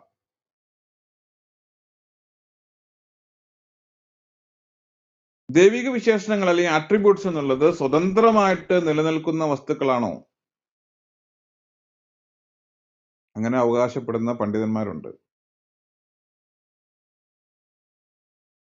അത് അതായത് ഡിഫറൻ്റ് ആയിട്ടുള്ള, ഒരേ സമയത്ത് അള്ളാഹുവിന്റെ സത്തയോട് ബന്ധപ്പെട്ടതാണെങ്കിൽ പോലും സ്വതന്ത്രമായിട്ട് നിലനിൽക്കുന്ന അള്ളാഹുവിന്റെ ഞാൻ ആ വാക്യം ഇപ്പോൾ ഓർക്കുന്നില്ല, അള്ളാഹുവിന്റെ ഏതോ ഒരു വിശേഷണം മറ്റു വിശേഷത്തിന്റെ മുകളിൽ വലുതാണെന്ന് പറയുന്ന ഒരു ഹദീസുണ്ട്. ഐ കംപ്ലീറ്റ്ലി ഫോർ, ഞാനത് വേറൊരു അവസരത്തിൽ ഒരു ചർച്ചയിൽ പറഞ്ഞ് ഞാൻ ഓർക്കുന്നുണ്ട്.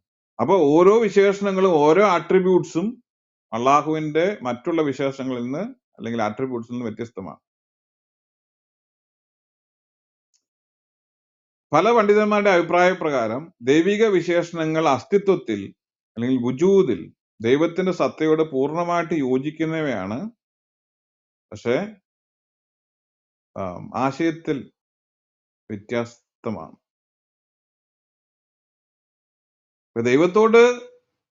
ദൈവത്തിന്റെ സത്തയോട് പൂർണ്ണമായിട്ട് യോജിക്കുന്നുവെങ്കിലും വിശേഷണങ്ങൾ അസ്തിത്വത്തിൽ യോജിക്കുന്നതാണെങ്കിൽ പോലും ആശയത്തിൽ വ്യത്യസ്തമായിട്ടാണ് ഇരിക്കുന്നത്.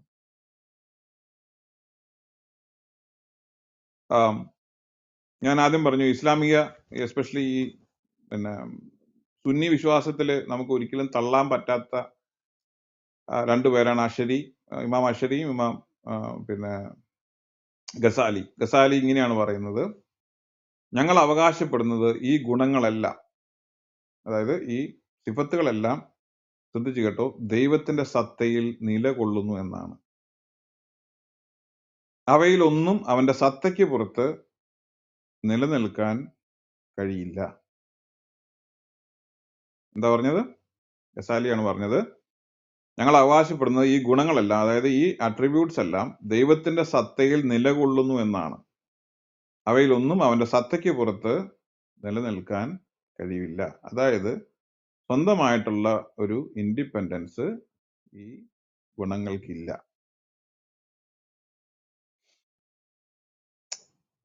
തൃത്വവും അശരി ദൈവശാസ്ത്രവും. ഓക്കെ, 3 വ്യക്തികൾ, തൃത്വം പറയുന്നത് ഇങ്ങനെയാണ്: 3 വ്യക്തികൾ, അതായത് പിതാവ്, പുത്രൻ, പരിശുദ്ധാത്മാവ് സത്തയിൽ വ്യത്യസ്തരല്ല. ദൈവത്തിന്റെ അറിവും സ്നേഹവും അവന്റെ സത്ത തന്നെയാണ്. ഇന്നിപ്പോ നമ്മുടെ അടുത്ത് ചോദിച്ച ചോദ്യമാണ്, ദൈവത്തിന്റെ അറിവ് അല്ലെങ്കിൽ അവന്റെ കഴിവ് അവന്റെ സത്തയാണോ? അക്കിനാസ് പറയുന്നത് യെസ്, സത്ത തന്നെയാണ്. അതുപോലെ തന്നെ വചനവും, അതായത് വേർഡ് ഓഫ് ഗോഡ്, വേർഡ് അല്ലെങ്കിൽ സ്നേഹവും ദൈവത്തിന്റെ സത്ത തന്നെയാണ്. അവർ വ്യത്യസ്തരാകുന്നത് ബന്ധങ്ങളിലൂടെയാണ്. അശരികൾ പറയുന്ന, ഇത് ഞാൻ തൃത്വമാണ് പറയുന്നത്, ദൈവത്തിന്റെ അനേകം അസൃഷ്ട ഗുണങ്ങൾ, അതായത് ജീവൻ, അറിവ്, ശക്തി തുടങ്ങിയവ പരസ്പരം വ്യത്യസ്തമാണ്. അവ ദൈവത്തിന്റെ സത്തയിൽ നിലകൊള്ളുന്നു. ഗുണങ്ങൾ സത്തയിൽ നിന്ന് വേറിട്ടതല്ലെങ്കിലും പരസ്പരം തുല്യമല്ല. ഇത് തൃത്വ മാതൃകയുമായിട്ട് ബന്ധപ്പെടുത്താവുന്നതാണ്. ഓക്കെ, നിങ്ങൾ മനസ്സിലാക്കേണ്ടുന്ന കാര്യം ഇത് നമുക്ക്, അതായത് ദൈവത്തിന്റെ അനേക അസൃഷ്ട ഗുണങ്ങൾ, ജീവൻ, അറിവ്, ശക്തി തുടങ്ങിയവ പരസ്പരം വ്യത്യസ്തമാണ്. അവ ദൈവത്തിന്റെ സത്തയിൽ നിലകൊള്ളുന്നു. ഗുണങ്ങൾ സത്തയിൽ നിന്ന് വേറിട്ടതല്ലെങ്കിലും പരസ്പരം തുല്യമല്ല. ഇത് തൃത്വമാതൃകമായിട്ട് താരതമ്യപ്പെടുത്താവുന്നതാണ്. എന്തുകൊണ്ടാണ് ഇവർക്ക് ഞാൻ പറഞ്ഞില്ല, ഇവർക്ക് ചർച്ച ഫ്രണ്ടിലോട്ട് പോകുമ്പോൾ ഈ പറയുന്ന പോലെ 1+1+1 പറയുന്ന പോലെ അത്ര എളുപ്പമല്ല. മനസ്സിലായി? ഈ 1+1+1 എന്ന് പറഞ്ഞാൽ അത്ര എളുപ്പമല്ല. ഇവരുടെ ഈ അശരി, ഇതുകൊണ്ടാണ് ചർച്ചയ്ക്ക് വരുന്ന ഇവരുടെ അക്കീത പറഞ്ഞ ചത്ത പറയില്ല. നമ്മുടെ പ്രിയപ്പെട്ട നമ്മുടെ സുഹൃത്ത് ഫഹദ് കയ്യും കാലും ചോദിച്ചു ഒരു സ്വന്തം അക്കീത പറയില്ല. കാരണം ഈ അക്കീത പറഞ്ഞിട്ടുണ്ടെങ്കിൽ ഇവരുടെ പ്രമുഖ പണ്ഡിതന്മാരെടുക്കേണ്ടി വരും. പ്രമുഖ പണ്ഡിതന്മാരെ എടുത്തു കഴിഞ്ഞാൽ ട്രിനിറ്റിക്ക് മുമ്പിൽ നിൽക്കാൻ ഇവർക്ക് പറ്റില്ല. അക്നാസ് പറഞ്ഞത് 3 വ്യക്തികളും സത്തയിൽ വ്യത്യസ്തരല്ല. ഇസ്ലാം എന്താ പറയുന്നത്? ഇവരുടെ ദൈവത്തിന്റെ ആട്രിബ്യൂട്ട്സ് എന്ന് പറഞ്ഞാൽ ഒന്നിനോട് വ്യത്യസ്തമാണ്. പക്ഷെ എന്താണ്, പരസ്പരം സത്തയിൽ വേറിട്ടതല്ല, അവ ദൈവത്തിന്റെ സത്തയിൽ നിലകൊള്ളുന്നതാണ്. ഒരേ ഒരു വ്യത്യാസമുള്ളൂ, ഒരാസ് ഇതൊരു ഈ പുത്രനും പരിശുദ്ധാത്മാവും ഗിവൻ പേഴ്സൺഹുഡ്.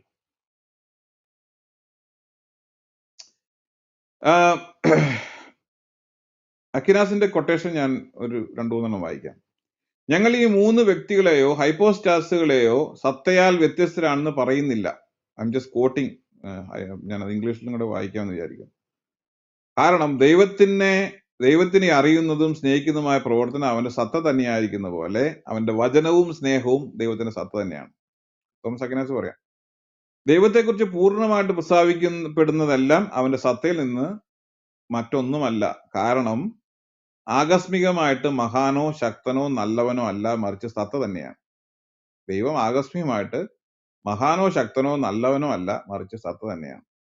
അതിനാൽ ഞങ്ങൾ 3 വ്യക്തികളെയോ ഹൈപ്പോസ്റ്റാസിസുകളെയോ പൂർണ്ണമായിട്ട് വ്യത്യസ്തരാണെന്ന് പറയുന്നില്ല. ഇന്ന് ഈ ചോദ്യം എൻ്റെ അടുത്ത് ഇന്ന് നമ്മുടെ ഒരു, എനിക്കറിയില്ല, അദ്ദേഹം, ഞാൻ ആദ്യമായിട്ടാണ് കാണുന്നത്, AN എന്ന് പറഞ്ഞ ഒരാൾ വന്ന് ചോദിച്ചിരുന്നു, ആട്രിബ്യൂട്ട്സ് കംപ്ലീറ്റ് വ്യത്യസ്തരാണോ? അത് കംപ്ലീറ്റ് വ്യത്യസ്തരാണെന്ന്, അല്ലെങ്കിൽ ദൈവത്തിന്റെ ഈ ഹൈപ്പോസ്റ്റാസിസ് കംപ്ലീറ്റ് വ്യത്യസ്തരാണെന്ന് ഇവര് നമ്മൾ പറയുന്നില്ല. അവർ തമ്മിൽ സ്നേഹത്തിന്റെ ബന്ധമുണ്ട്. മനസ്സിലായോ? വചനത്തിന്റെയും സ്നേഹത്തിന്റെയും ഉത്ഭവത്തിൽ നിന്നുണ്ടാകുന്ന ബന്ധങ്ങളിലൂടെ മാത്രമാണ് അവർ വ്യത്യസ്തരായത്. ഇന്നിപ്പോ എൻ്റെ അടുത്ത് ഒരാൾ ചോദിച്ചോ, അദ്ദേഹത്തിന്റെ പേര് MN എന്നോ മറ്റു പറഞ്ഞിട്ടൊരാൾ, ഞാൻ എന്നാണ് ആദ്യമായിട്ട് കാണുന്നത്. So we do not say that these 3 persons or hypostases are distinct by essence, since just as God, so act of knowledge and loving is his very being, so also his word and love are the very essence of God. whatever is absolutely asserted of God is nothing other than his essence. So we do not say the three persons or hypostases are distinct absolutely, but mere relations. മനസ്സിലായെന്ന് വിചാരിക്കുന്നു. അക്കനാസ് തുടരുകയാണ്, അത് വേറൊരു കൊട്ടേഷനാണ്. ദൈവത്തിന്റെ അറിവിന്റെ പ്രവർത്തനം അവന്റെ സത്ത തന്നെയായിരിക്കുന്ന പോലെ അവനെ സ്നേഹിക്കുന്ന പ്രവർത്തനവും അത് തന്നെയാണ്. ദൈവം എപ്പോഴും യഥാർത്ഥമായിട്ട് അറിയുന്നത് പോലെ അവൻ എപ്പോഴും യഥാർത്ഥമായി തന്നെയും മറ്റെല്ലാറ്റിനെയും തന്റെ സ്വന്തം നന്മയെ സ്നേഹിക്കുന്നവരോട് സ്നേഹിക്കുന്നു. അതിനാൽ ശ്രദ്ധിച്ചു കേട്ടോ. അതിനാൽ ദൈവത്തിന്റെ വചനമായ പുത്രൻ ദിവ്യ സ്വഭാവത്തിൽ നിലകൊള്ളുകയും പിതാവിനോടൊപ്പം സഹശാശ്വതനും പൂർണ്ണനും അദ്വിതീയനുമായിരിക്കുന്ന പോലെ പരിശുദ്ധാത്മാവിനെ കുറിച്ച് നാം അതേ കാര്യത്തിന് ഏറ്റു പറയേണ്ടതുണ്ട്. കണ്ടോ? അപ്പൊ ഈ ആട്രിബ്യൂട്ട്സിനെ പറ്റി അശരീകൾ എന്ത് പറയുന്നു അതാണ് ട്രിനിറ്റിയെ പറ്റി ക്രിസ്ത്യാനികൾ പറയുന്നത്. അതുകൊണ്ടാണ് ഇവരെ വിമർശിക്കുന്ന ഇസ്മായേലികളും അതുപോലെ പിന്നെ ഷിയാക്കളും ചോദിക്കുന്നത്, നിങ്ങളും ക്രിസ്ത്യാനികളും തമ്മിൽ എന്താണ് വ്യത്യാസം? നിങ്ങൾ പറയുന്ന അതല്ലേ പിന്നെ മുർത്തസില്ലാക്കൾ ചോദിച്ചത്, നിങ്ങളും അവരും തമ്മിൽ എന്താണ് വ്യത്യാസം? നിങ്ങൾ പറയുന്ന അതേ കാര്യം, ക്രിസ്ത്യാനികൾ ഉണ്ടാക്കിയെടുത്ത സാധനമാണ് നിങ്ങൾ കോപ്പി അടിച്ചത് എന്നാണ് മുർത്തസില്ലാക്കൾ. അവരതുകൊണ്ടാണ് അവരെ കൊന്നു തീർത്തത്. Just as God's act of knowledge is his very being, so also his act of loving. And just as God is always actually understanding, so also he is always actually loving himself and everything else by loving his own goodness. Therefore, as the Son of God, who is the Word of God, subsists in the divine nature and is co-eternal with the Father, likewise we must profess the same about the Holy Spirit. ചുരുക്കി പറഞ്ഞാൽ ദൈവത്തിന്റെ വചനം ഭാഗികമോ ആകസ്മികമായോ ഉണ്ടായ ഒരു ഗുണമല്ല. അക്കിനാസ് ഇങ്ങനെ പറയുന്നത്. ഇതിനു പുറമെ ദൈവത്തിന്റെ വചനം ഒരു ആകസ്മിക ഗുണമോ ദൈവത്തിന്റെ ഭാഗമോ അല്ല. കേട്ടോ? ദൈവത്തിന്റെ നമ്മുടെ ഫിഗറിൽ അയാളുടെ പേര് ഫോള് പറഞ്ഞ മാതിരി ദൈവത്തിന്റെ പാർട്സ് അല്ല. ദൈവം ലളിതനാണ്. അത് ദിവ്യ സ്വഭാവത്തിൽ നിന്ന് ബാഹ്യമായ ഒന്നുമല്ല, മറിച്ച് അത് പൂർണ്ണമായ ഒന്നാണ്. ദിവ്യ സ്വഭാവത്തിൽ നിലകൊള്ളുകയും മറ്റൊന്നിൽ നിന്ന് ഉത്ഭവിക്കുകയും ചെയ്യുന്നു. ഏതൊരു വചനത്തിലും അങ്ങനെ തന്നെ വേണം. നമ്മുടെ മനുഷ്യഭാഷയിൽ ഇതിനെ പുത്രൻ എന്ന് വിളിക്കുന്നു, കാരണം അത് മറ്റൊന്നിൽ നിന്ന് അതിന്റെ സാദൃശ്യത്തിൽ ഉത്ഭവിക്കുകയും അതേ സ്വഭാവത്തിൽ തന്നെ നിലകൊള്ളുകയും ചെയ്യുന്നു. സോ ബേസിക്കലി എക്സ്പ്ലെയിൻ എന്തുകൊണ്ടാണ് പുത്രൻ എന്ന് വിളിക്കുന്നത്, എന്താണ് പുത്രൻ എന്ന് വളരെ കൃത്യമായിട്ട് പറയാൻ. പുത്രൻ എന്ന പദവും അമൂർത്ത ജനനവും അക്കിനാസ് തുടരുകയാണ്. അതിനാൽ ദിവ്യകാര്യങ്ങൾ മനുഷ്യഭാഷയിലൂടെ പ്രതിനിധാനം ചെയ്യാൻ കഴിയുന്നിടത്തോളം നാം ദിവ്യബുദ്ധിയുടെ വചനത്തെ ദൈവപുത്രൻ എന്ന് വിളിക്കുന്നു. അതേസമയം ആ വചനം ആരുടേതാണോ അവനെ നാം പിതാവ് എന്ന് വിളിക്കുന്നു. കണ്ടോ എങ്ങനെയാണ് റിലേഷൻ ഉണ്ടായെന്നുണ്ടോ? വചനത്തിന്റെ ഉത്ഭവം ഒരു പുത്രന്റെ അമൂർത്ത ജനനമാണെന്ന് നാം പറയുന്നു. അതായത് അത് മാംസിക ജനനമല്ല, മനുഷ്യർ കരുതുന്ന പോലെ. അത് ഇവിടെ ചോദിക്കുന്നില്ലേ, പന്തേരയ്ക്കുണ്ടായെന്നോ ഒക്കെ പറയുന്ന ആൾക്കാരോട് പറയുന്നത്, ക്രിസ്ത്യാനികൾ പറയുന്ന ഇതാണ് അമൂർത്തമായ അല്ലെങ്കിൽ മൂർത്തിയല്ലാത്ത ഒരു ജനനം, കാരണമല്ലാത്ത ഒരു ജനനം. എങ്ങനെയാണ് ഉണ്ടായത്? ദിവ്യകാര്യങ്ങൾ മനുഷ്യഭാഷയിലൂടെ പ്രതിനിധാനം ചെയ്യാൻ കഴിയുന്നിടത്തോളം നാം ദിവ്യബുദ്ധിയുടെ ആ വചനത്തെ ദൈവപുത്രൻ എന്ന് വിളിക്കുന്നു. ദൈവത്തിന്റെ വചനമാണ് അവന്റെ പുത്രൻ. ആ റിലേഷൻ, അല്ലാതെ അതൊരു ജഡപ്രകാരം ജനിച്ച അള്ളാഹു ചോദിക്കുന്നത് എനിക്കൊരു കാമുക ഉണ്ടായിരുന്നെങ്കിൽ എനിക്കൊരു കൊച്ചുണ്ടായനെ എന്ന് പറയുന്ന രീതിയിലുള്ള ഒരു റിലേഷൻ അല്ല എന്ന് സാരം. അക്കിനാസ് പറയുന്നത് 3 വ്യക്തികളും സത്തയിൽ വ്യത്യസ്തരല്ല. വചനവും സ്നേഹവും ദൈവത്തിന്റെ സത്ത തന്നെയാണ്. വ്യത്യാസം ബന്ധങ്ങളിലൂടെയാണ്. പിതാവല്ല പുത്രൻ എന്ന് പറയുന്നത് എന്താണ്? ബന്ധങ്ങളിലുള്ള വ്യത്യാസമാണ്. അശരികൾ പറയുന്നത് അനേക അസൃഷ്ട ഗുണങ്ങൾ, അതായത് നിർമ്മിതിയല്ലാത്ത സൃഷ്ടിയല്ലാത്ത ഗുണങ്ങൾ, ജീവൻ, അറിവ്, ശക്തി മുതലായ 7ലധികം ഗുണങ്ങൾ ഉണ്ടെങ്കിൽ അവ പരസ്പരം വ്യത്യസ്തമാണ്. അവ ദൈവത്തിന്റെ സത്യത്തിൽ നിലകൊള്ളുന്നു. ഗുണങ്ങൾ സത്യത്തിൽ നിന്ന് വേറിട്ടതല്ലെങ്കിലും പരസ്പരം തുല്യമല്ല. ക്രിസ്ത്യാനികൾക്ക് 3 ദൈവമാണെന്ന് പറയുന്ന അശരികൾക്ക് 7ലധികം ദൈവങ്ങളുണ്ടെന്ന് നമുക്ക് നിസ്സംശയം പറയാം. മനസ്സിലായോ? ക്രിസ്ത്യാനികൾക്ക് 3 ദൈവമാണെന്ന് പറയുന്ന അശരികൾക്ക് അതേ മെഷർ നമ്മൾ എടുത്താൽ 7ലധികം ദൈവങ്ങളുണ്ടെന്ന് നമുക്ക് സംശയമില്ലാതെ പറയാം. നമുക്ക് റീവിസിറ്റ് ചെയ്യേണ്ട ചില കാര്യമുണ്ട്. ദൈവം ശാശ്വതനാണ്. ദൈവത്തിൽ 7 ശാശ്വതങ്ങൾ സിഫത്തുകളുണ്ട്. അവ ദൈവത്തിന്റെ സത്യം നിലകൊള്ളുന്നു. ദൈവത്തിന്റെ കലാം ശാശ്വതവും അസഷ്ടവുമായതാണ്. ഖുറാനിലെ അറബി ശബ്ദങ്ങളും അക്ഷരങ്ങളും സൃഷ്ടിക്കപ്പെട്ട പാരായണമാണ്. ഇപ്പൊ സലഫി സുന്നി സുഹൃത്തുക്കൾ ആദ്യം തീരുമാനിക്കേണ്ടത് പിന്നെ ചേർത്തല എന്താണ് പേര് മറന്നത്, അവിടെ ബീവിയെ പറ്റി അല്ല നിങ്ങൾ സംസാരിക്കേണ്ടത്. എന്താണ് നിങ്ങളുടെ ഖുറാൻ എന്നുള്ള വിഷയമാണ്. ആരാണ് നിങ്ങളുടെ അള്ളാഹു എന്നുള്ള വിഷയമാണ്. മനസ്സിലായോ?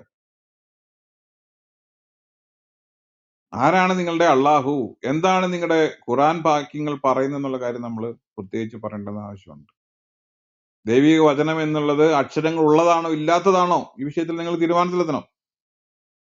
അള്ളാഹുവിന്റെ സത്യത്തിൽ സ്ഥിതി ചെയ്യുന്ന അനാദിയായ കാര്യമാണോ ഖുറാൻ, അതോ ഈ അക്ഷരങ്ങളും അക്കങ്ങളും പിന്നെ എന്താ പറഞ്ഞേ മുഹമ്മദിന്റെ ഭാര്യമാരെ പറ്റിയുള്ള കൽപ്പനകളെല്ലാം അടങ്ങിയ, അല്ലെങ്കിൽ അബൂജഹലിനെ പറ്റിയുള്ള കാര്യങ്ങൾ അടങ്ങിയ, കട്ടം പൊങ്ങിയിട്ടില്ലായിരുന്നു, പിന്നെ പല കാര്യങ്ങളും അടങ്ങിയ സാധനമാണോ നിങ്ങളുടെ ഖുറാൻ, അതോ അക്ഷരങ്ങളില്ലാത്ത അക്കങ്ങളില്ലാത്ത അനുഭവത്താൽ നിന്ന് പഠിക്കേണ്ടുന്ന സാധനമാണോ നിങ്ങളുടെ ഖുറാൻ എന്ന് നിങ്ങൾ പറയണം. അതാണ് ചോദ്യം. ദൈവത്തിന്റെ വചനം ശാശ്വതമാണോ? ശാശ്വതമാണെങ്കിൽ എങ്ങനെ? അതിൽ എന്താണ് ശാശ്വതം? ഇതെങ്ങനെയാണ് ഇറങ്ങിയത്? എങ്ങനെയാണ് റിസീവ് ചെയ്തത്? ആരാണ് റിസീവ് ചെയ്തത്? അതിന്റെ ലാംഗ്വേജ് എന്താണ്? വാസ്തവത്തിൽ ഇറങ്ങിയത് എന്താണ്? അറബി ഭാഷയല്ലാതെ നമുക്ക് ഖുറാനെ ഖുറാൻ എന്ന് വിളിക്കാൻ പറ്റുമോ? ദൈവത്തിന്റെ സത്തയിൽ നമ്മൾ പല കാര്യങ്ങൾ കണ്ടു. അവന്റെ ശാശ്വത ഗുണങ്ങൾ, സിഫാത്ത്, ജീവൻ, അറിവ്, ശക്തി, ഇച്ഛ, കേൾവി, കാഴ്ച, വചനം, ഇതൊക്കെ നമ്മൾ കണ്ടു. എന്നാൽ സൃഷ്ടിക്കപ്പെട്ട, ഇവിടെ നമ്മുടെ ഇദ്ദേഹം പറഞ്ഞ കാര്യമാണ്. പക്ഷെ ഖുറാൻ പറയുന്നു മുഹമ്മദിന് ഇറങ്ങിയതും അള്ളാഹുവിന്റെ വചനം തന്നെയാണ്. അത് പക്ഷെ ഒരു വ്യത്യാസമുള്ള, അത് സൃഷ്ടിക്കപ്പെട്ട ജിബ്രീലിന്റെയും മനുഷ്യരുടെയും ഉച്ചാരണമാണെന്ന് മാത്രം. ഇതൊന്നും പറയാൻ പോലും ഇവിടെ എന്നെ അത്ഭുതപ്പെടുത്തുന്നത്, ഇത് തമ്മിൽ വ്യത്യാസമുണ്ട് എന്ന് പറയാൻ പറ്റിയ ഒരു സുന്നിയാളെ നമ്മൾ 1.5 മാസം ഈ വിഷയം നമ്മൾ ചർച്ച ചെയ്യാം. 1.5 മാസം. ഈ ഇറങ്ങിയതും ഖുറാനാണ്, പക്ഷെ 2 ഖുറാൻ ഉണ്ട് ഞങ്ങൾക്ക് എന്ന് പറയാൻ ക്രിസ്ത്യാനികൾ വരേണ്ട ഗതികേട് വന്നു. 2 ഖുറാൻ എന്ന് പറഞ്ഞാൽ, ഞാൻ പറഞ്ഞ വെർച്വലായിട്ട് 2 ഖുറാൻ ഉണ്ടെന്നുള്ളതല്ല. ആ ഖുറാൻ എന്ന് പറയുന്ന വാക്കിന് മുസഫ് മാത്രമല്ല, അത് ഖുറാൻ തന്നെയാണ്. പക്ഷെ ഞങ്ങളുടെ കോർ തിയോളജി അനുസരിച്ച് ദ്വന്ദ്വമായിട്ടുള്ള ഭാവമുണ്ട്. ക്രിസ്തുവിന്റെ ദ്വന്ദ്വ നേച്ചറിനെ പറ്റി പറയുന്ന ആൾക്കാർ മനസ്സിലാക്കേണ്ടുന്ന കാര്യം എന്താണ്? നിങ്ങൾക്കും ദ്വന്ദ്വ നേച്ചർ ഉണ്ട് സുഹൃത്തെ. ഒന്ന്, സ്ഥിരമായിരിക്കുന്ന ശബ്ദങ്ങളോ ഉച്ചാരണങ്ങളോ അക്ഷരങ്ങളോ ഇല്ലാത്ത ഖുറാൻ, മാറ്റമില്ലാത്ത നിത്യമായ ഖുറാൻ, അള്ളാഹുവിന്റെ സിഫത്ത്. വേറൊന്ന്, അവതരിപ്പിക്കപ്പെട്ട ഖുറാൻ, ജിബ്രീലിന്റെ മനുഷ്യരുടെ ഉച്ചാരണം, എഴുതപ്പെട്ടത്. ചോദ്യം ഇതാണ്, ചോദിക്കുന്നുണ്ടല്ലോ, പുത്രന് മരിക്കാൻ പറ്റുമോ? ദൈവത്തിന് മരിക്കാൻ പറ്റുമോ? ദൈവത്തിന്റെ ആട്രിബ്യൂട്ടിന് മരിക്കാൻ പറ്റുമോ? ഖുറാൻ കത്തിച്ചാൽ, അല്ലെ, ഖുറാൻ കത്തിച്ചാൽ നിങ്ങളുടെ യഥാർത്ഥ ഖുറാൻ, സൃഷ്ടിക്കപ്പെടാത്ത, പാരായണം അല്ലാത്ത, അക്ഷരങ്ങളല്ലാത്ത, ശബ്ദങ്ങളല്ലാത്ത അള്ളാഹുവിന്റെ യഥാർത്ഥ ഖുറാൻ നശിപ്പിക്കപ്പെടുമോ? ക്രിസ്തു മരിച്ചപ്പോൾ എന്താണ് സംഭവിച്ചതെന്ന് ഇവിടെ കിടന്നുണ്ട് സലഫികളൊക്കെ ഹാലിളകുന്നതാണ്. നിങ്ങളെ സംബന്ധിച്ച് അതിനേക്കാളും ബുദ്ധിമുട്ടാണ്. സുന്നികൾക്ക് പിന്നെയും പറയാം, എന്താണ്, വേറൊരു ഖുറാനുണ്ട്, അക്ഷരങ്ങളും ഇതൊന്നും ഇല്ലാത്ത ഖുറാനാണെന്ന് പറയും. നിങ്ങളെ സംബന്ധിച്ച് ഈ അറബിയാണ് ഖുറാൻ. എന്നാലോചിച്ച്, ഇതൊരു ഗതി. ഇവിടെ നിങ്ങൾക്കിത് പറയാൻ അവകാശമില്ല. നിങ്ങളുടെ കോർ വിശ്വാസം അനുസരിച്ച് ഈ അറബി ശബ്ദം എന്താണ്? അതൊരാൾ മറന്നുപോയാൽ അപ്പൊ ദൈവത്തെ മറന്നു പോവോ? See the hypocrisy. അപ്പൊ നിങ്ങളുടെ വിശ്വാസം അനുസരിച്ചിട്ട് നിങ്ങൾ എന്താണ് പറയുന്നത്? കലാം നഫ്സി നമ്മൾ പറഞ്ഞു, ദൈവത്തിന്റെ സത്തയിൽ നിലകൊള്ളുന്ന ശാശ്വത അർത്ഥം, അക്ഷരങ്ങളില്ലാത്ത, ശബ്ദങ്ങളില്ലാത്ത, കമാൻഡ്മെന്റ്സും അതുപോലെ പ്രൊഹിബിഷൻസും ഇൻഫർമേഷനും ഒക്കെ ഉള്ള അള്ളാഹുവിന്റെ അസൃഷ്ടവചനം. വേറൊന്ന് കലാൻ ലഫ്സി, ഖിറാത്ത്, ഖീറ, അറബി ഭാഷയിലുള്ള ശബ്ദങ്ങളും അക്ഷരങ്ങളുമുള്ള ജിബ്രീലും ഓതിയ, മനുഷ്യർ ഓതിയ, മുഹമ്മദ് ഓതിയ അസൃഷ്ടവചനത്തിനെ സിംബലൈസ് ചെയ്യുന്ന, സൂചിപ്പിക്കുന്ന ഖുർആൻ. നമ്മൾ വ്യത്യസ്ത ചിന്താധാരകളെയും നമ്മൾ പരിശോധിച്ചു. സത്തയിൽ അനാദിയായി നിലനിൽക്കുന്ന ദ്വന്ദ്വ സ്വഭാവമുള്ള ഖുർആനാണോ നിങ്ങളുടേത്? അതോ അക്ഷരങ്ങളോടും ശബ്ദങ്ങളോടും കൂടെ സംസാരിക്കുന്ന, സമസ്തവും ശബ്ദങ്ങളും അക്ഷരങ്ങളും എല്ലാം അനാദിയായും സൃഷ്ടിക്കപ്പെടാത്തതുമായ സാധനമാണോ? അത് സലഫികൾ പറയും. ഇത് മുത്തസിലാക്കൾ പറഞ്ഞത് ദൈവത്തിന് സത്തയ്ക്ക് പുറമെ ഒരു സാധനമില്ല, അതുകൊണ്ട് തന്നെ അനാദി വചനമില്ല, ഖുർആൻ സൃഷ്ടിക്കപ്പെട്ടതാണ്. സത്യത്തിൽ നിങ്ങളുടെ ഖുർആൻ എന്താണ്? മത്തായി എന്ന് എഴുതിയാൽ മത്തായി എന്ന പേരാണോ മത്തായി എന്നാണോ നമ്മൾ അർത്ഥമാക്കേണ്ടത്? It all depends which philosophy you follow, which school of thought you follow. മനസ്സിലായോ? നമ്മള് അശരി ഗുണങ്ങൾ സത്തയിൽ നിന്ന് വേറിട്ട് കൂട്ടിച്ചേർക്കപ്പെട്ടവയാണ്. ഗുണങ്ങൾ ദൈവത്തിന് തുല്യമല്ല, എന്നാൽ അതേ സമയത്ത് തന്നെ ദൈവത്തിൽ നിന്ന് വേർപെട്ടതുമല്ല. വാസ്തവത്തിൽ ഇത് ദൈവത്തിന് യഥാർത്ഥ ബഹുത്വം കൽപ്പിക്കുന്നു, സൃഷ്ടിക്കുന്നു. സത്തയും ഗുണങ്ങളും തമ്മിലുള്ള ഈ വ്യത്യാസം തൃത്വമാതൃകയിൽ നിന്ന് ഉടലെടുത്തതാണെന്നാണ് സുന്നികളെ വിമർശിക്കുന്ന ഇസ്മായിലികളും ഷിയാക്കളും മുർത്തസില്ലാക്കളും എല്ലാം പറഞ്ഞത്. ഗുണങ്ങൾ അസ്തിത്വത്തിൽ സത്തയോട് യോജിക്കുന്നു, അല്ലെ? ഇങ്ങനെയല്ലേ നമ്മൾ മനസ്സിലാക്കണ്ടേ? ഇതെങ്ങനെയാണ് ഈ ഇറ്റേണൽ വചനം ഇറങ്ങിയത്?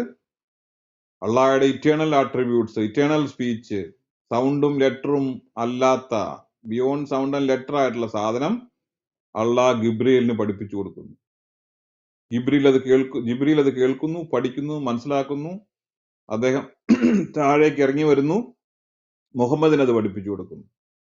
മുഹമ്മദ് അത് തന്റെ ഹൃദയത്തിൽ കേൾക്കുന്നു, അല്ലെങ്കിൽ അദ്ദേഹത്തിന് മനസ്സിലാകുന്നു, അത് അദ്ദേഹം ഉച്ചരിക്കുന്നു, സ്വഹാബികൾ കേൾക്കുന്നു, എഴുതുന്നു, പഠിക്കുന്നു. സത്യത്തിൽ നിങ്ങളുടെ ഖുർആൻ എന്താണ്?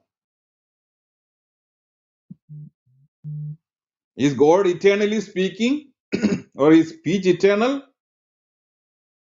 to his essence? God reveals his speech in particular temporal moments as well, അല്ലെ? നമ്മൾ മൂസയുടെ കാര്യം നമ്മൾ കണ്ടു. മൂസയോട് സംസാരിച്ചപ്പോൾ അള്ളാഹ് സംസാരിച്ചത് എങ്ങനെയായിരിക്കണം? ആദമിനോട് സംസാരിച്ചല്ലോ, ഇല്ലേ? ജിബ്രീലിനോട് സംസാരിച്ചപ്പോൾ ടെമ്പറൽ ആയിരുന്നോ, എടെമ്പറൽ ആയിരുന്നോ? ക്രിസ്ത്യാനികൾ, ഞാൻ പറഞ്ഞില്ലേ, നിങ്ങളുടെ സോകോൾഡ് നിങ്ങളുടെ മദ്ഹബിന്റെ രീതികളുമായിട്ട് എടുത്തു വന്നാൽ, നിങ്ങളുടെ സ്കൂൾ ഓഫ് തോട്ട്, എന്ത് സ്കൂൾ ഓഫ് തോട്ടാണ് നിങ്ങൾ ഫോളോ ചെയ്യുന്ന, ആ സ്കൂൾ ഓഫ് തോട്ട് എടുത്തുകൊണ്ട് വന്നാൽ ക്രിസ്ത്യാനികളുടെ മുമ്പിൽ നിന്ന് കണ്ടം വഴിയായിട്ട് നിങ്ങൾക്ക് ഓടേണ്ടി വരും. അതുകൊണ്ടാണ് ഈ തക്കിയാണ് ഇവർ ഒരിക്കലും ചത്താലും പറയില്ല ഇവരെന്താണ് ഇവരുടെ അക്കീത. നിങ്ങൾ Arabic recitation is it eternal or what? See, ഞാൻ പറഞ്ഞില്ലേ, നിങ്ങൾ ഈ പറഞ്ഞ മമ്പ്രം ബീവിയെ പറ്റിയോ അല്ലെങ്കിൽ പിന്നെ മടവൂരിനെ പറ്റി അല്ല തർക്കിക്കേണ്ട സുഹൃത്തെ. നിങ്ങളുടെ ഖുറാൻ എന്താണ്? നിങ്ങളുടെ ദൈവം ആരാണ്? ഇതാ തർക്കിക്കണ്ടേ. I feel for you guys. It's a very pathetic way of discussing, arguing. You need to define your God. Who is your God? 2026 സുന്നികളും സലഫികളും തമ്മിൽ തീരുമാനമായിട്ടില്ല എന്താണ് അവരുടെ ദൈവം, ആരാണ് ദൈവം, എന്താണ് ഖുറാൻ. So what is your Quran like, man?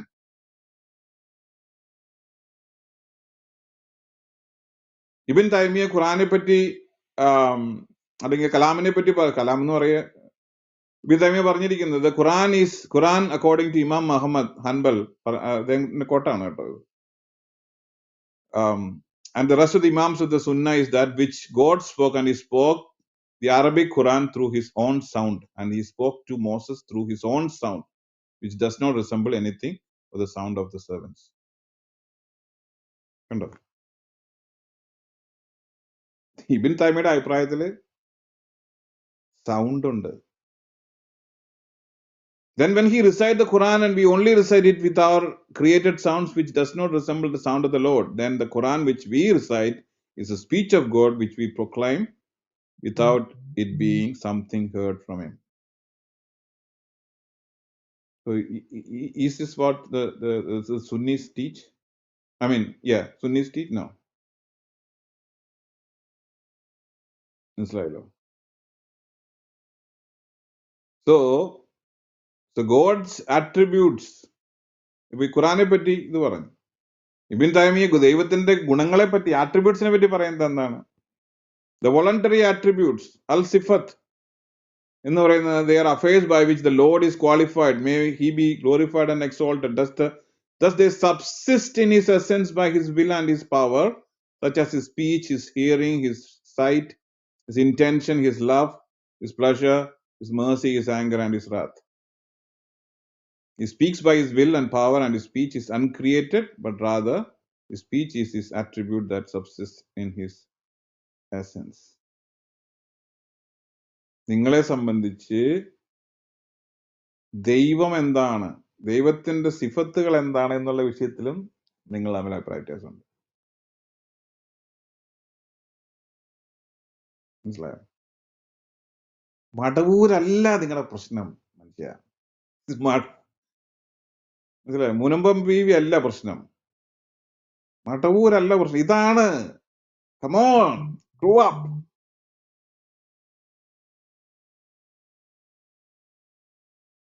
So God's speech is numerically distinct from God's essence and is super added to the essence. അതായത് ദൈവത്തിന്റെ 7 uncreated initiative attributes, each divine attribute subsists in God's essence and is super added to the essence. ദൈവത്തിന്റെ attributes identical അല്ല, അല്ലേ? നമ്മൾ ഇങ്ങനെയാണല്ലോ വളരെ പ്രശസ്തമായുള്ള വാക്കുകൾ, അത് ദാത്ത് സിഫത്തല്ല, സിഫത്തല്ലാതെ മറ്റൊന്നുമല്ല. ഗോഡ്സ് എസൻസ് എന്ന് പറഞ്ഞിട്ടുണ്ടെങ്കിൽ ദൈവത്തിന്റെ സ്പീച്ച് അല്ല, ദൈവത്തിന്റെ ലൈഫ് അല്ല, പക്ഷെ ഇതല്ലാതെ വേറൊന്നുമല്ല. ഇത് എന്തൊരു സാധനമാണ് അത്?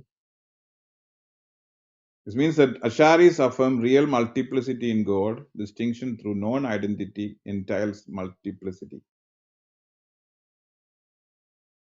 For if we say God, this quotation ആണ്. For if we say God is God the exalted, then we have referred to the divine essence together with the divine attributes. അതായത് നിങ്ങൾ അള്ള എന്ന് പറയുമ്പോൾ നിങ്ങളുടെ ഒരു സുന്നിയാണെങ്കിൽ ക്രിസ്ത്യാനികളുടെ മുഖത്ത് തല കുമ്പിട്ട് നീ നോക്കാവുള്ളൂ. എന്താ പറഞ്ഞേക്കുന്നതെന്ന് അറിയോ? ഗസാലി പറഞ്ഞ് ഞാൻ വായിക്കാം. For if we say God the exalted, then we have referred to the divine essence together with the divine attributes and not to the essence alone. Thus, Sayyid's hand is not Sayyid and is not other than Sayyid. സയ്യിദിന്റെ hand എന്ന് പറഞ്ഞാൽ സയ്യിദ് അല്ല, പക്ഷേ സയ്യിദ് അല്ലാതെ മറ്റൊന്നുമല്ല. അള്ള എന്ന് പറയുമ്പോൾ കേവലം അള്ള എന്നല്ല നിങ്ങൾ ഓർക്കേണ്ടത്, അള്ളായുടെ ആട്രിബ്യൂട്ട്സിനെ പറ്റി നിങ്ങൾ ഓർക്കണം. So there is multiplicity in your God, my dear friends. So rather both expressions are absurd. Similarly, every part is not other than the whole, nor is it the same as the whole. Thus it is possible that an attribute is other than the essence in which the attribute subsists. മനസ്സിലായോ? ഇത് പറഞ്ഞിട്ടാണ് ഒരു നാണവും ഉളുപ്പില്ലാതെ ക്രിസ്ത്യാനികളുടെ ട്രിനിറ്റിയെ പരിഹസിക്കാൻ വരുന്നത്. ഒരല്പ ഉളുപ്പ്, ഒരു ലേശം. According to us, the maker of the world is known, the knower with knowledge, living with life, powerful with power, and so on. With respect to all the attributes, we claim that all of these attributes subsist in God's essence. All of the divine attributes are eternal. Ghazali പറയാം, എല്ലാ ആട്രിബ്യൂട്ട്സും eternal ആണ്. ഇന്നലെ കഴിഞ്ഞ ദിവസം വന്നിട്ട് പ്രൗഡാണോ അത് നമ്മുടെ പുലരിയാണോ എന്ന് പറഞ്ഞു. ആ അള്ളാഹുവിന്റെ വചനം എന്ന് പറഞ്ഞത് സൃഷ്ടിക്കപ്പെട്ടതാണ്. വിച്ച് മീൻസ് അവന്റെ ആട്രിബ്യൂട്ടിൽ ഒരെണ്ണം ആദ്യം ഉണ്ടായിരുന്നില്ല, പിന്നീട് സൃഷ്ടിക്കപ്പെട്ടതാണ്. പുലരിയാണോ പ്രൗഡ്, അവർക്ക് എപ്പോഴും എനിക്ക് മാറിപ്പോകും. whoever it is. അപ്പൊ ഇതാണ് നിങ്ങളുടെ ദൈവം. ഗോഡ്സ് ഇറ്റേണൽ അള്ളാഹ് എന്നൊക്കെ നിങ്ങൾ പറയുമ്പോൾ നിങ്ങൾ എപ്പോഴും ഓർക്കണം, നിങ്ങൾ ഒരു മൾട്ടിപ്ലിസിറ്റി ഉള്ള ഗോഡിനെയാണ്. You also include what? You also include his attributes as well. God has 7 eternal initiatives, attributes called acts. God's speech is eternal, uncreated, meaning manna, beyond letters, command, prohibition and information. ഞാനിത് ഇന്ന് പലവരും പറഞ്ഞാണ് ഇന്ന് വേറൊരു റൂമിൽ നടന്നത്. സത്യത്തിൽ ആ ചർച്ച ഉള്ളതുകൊണ്ടാണ് ഇന്ന് ഈ റൂം ഇപ്പോൾ വിട്ടത്. അല്ലെങ്കിൽ ഞാനത് told him time and again. Attri ക്രീഡില് ഇനി ഇത് കണ്ടോണ്ട് ഇത് കണ്ട ആടണ്ട കണ്ണൻ ചെമ്പ എന്ന് പറഞ്ഞ ഇത് കണ്ടോണ്ട് സലഫികൾ ആടണ്ട. ഇത് അതിൽ ഞാൻ പറഞ്ഞില്ല, ഇത് ഏറ്റവും ഏറ്റവും ലോവസ്റ്റ് സ്ട്രാറ്റയിലുള്ള സാധനമാണ് ഈ അത്താരികൾ, അല്ലെങ്കിൽ ഈ സലഫികൾ എന്ന് പറഞ്ഞു കഴിഞ്ഞാൽ ഇന്റലക്ച്വലി ബാങ്ക്രപ്റ്റ് ആയിട്ടുള്ള ഒരു ഒരു ക്രീച്ചർ, ഒരു നമ്മൾ ആ ടൈപ്പാണ്. സുന്നികൾക്ക് പിന്നെ എന്തെങ്കിലും പറയാൻ, നമ്മളൊരു ഒരു പിരമിഡ് വരച്ചാൽ ആശയപരമായിട്ട് ഏറ്റവും പാപ്പരത്തുള്ള സലഫികൾ, അത് കഴിഞ്ഞ് എൻ്റെ ഒരു കാഴ്ചപ്പാടാട്ടോ, ഇത് സത്യമാണെന്നില്ല, അത് കഴിഞ്ഞ് സുന്നികൾ, അതിന് മുകളിലാണ് ഈ ന്യൂ പ്ലാറ്റോണിസം പറയുന്ന ഈ നമ്മുടെ പല ഈ പിന്നെന്താണ് ഷിയാക്കൾ. അവരുടെ ആശയങ്ങളോട് വല്ലതും നിങ്ങൾക്ക് അഭിപ്രായ വ്യത്യാസം ഉണ്ടെങ്കിലും intellectually they are more superior to these guys. Athari creed forbids philosophical and kalam arguments. Athari ഇമാം അഹമ്മദ് ബിൻ ഹാൽബൽ, അയാളുടെ ദൈവം എന്ന് പറഞ്ഞാൽ ഒരു ആന്ത്രപ്പോട് കൈയും കാലും ഉള്ള, കാലും തലയൊക്കെ ഉള്ള ഒരാളാണ്. അദ്ദേഹം കസേരയിലിരിക്കും. നിങ്ങൾക്കറിയാലോ, ഞാൻ പറയേണ്ട ആവശ്യമില്ല. ഇതാണ് യഥാർത്ഥ ഹൻബലികളുടെ ദൈവം, അല്ലെങ്കിൽ അത്താരികൾ, അല്ലെങ്കിൽ ഈ പറഞ്ഞ സലഫികളുടെ ദൈവം. കംപ്ലീറ്റ് ലോജിക്കൽ ബാങ്ക്രപ്റ്റ് ആണ് ഈ അത്താരി തിയോളജി എന്ന് പറയുന്നത്. ലോജിക്കൽ പ്രോബ്ലം ഓഫ് അത്താരി എന്ന് പറഞ്ഞിട്ടുണ്ടെങ്കിൽ അള്ളാഹുവിന്റെ വചനം എന്താണെന്നുള്ള കാര്യത്തില് they don't have a clue. They always appeal to mystery. ഇപ്പൊ നിങ്ങൾ കണ്ടിട്ടുണ്ടാവും ഈ എന്താണ് നമ്മുടെ ന്യൂക്ലിയർ ബ്രദറൊക്കെ പറഞ്ഞുകൊണ്ട് എന്താണ് ബിലാൽ കഫേ, 2 ചോദ്യം ചോദിച്ചാൽ ബിലാൽ കഫേ അടിക്കും. Logical problem of Attri which they always appeal to authority or sorry mystery.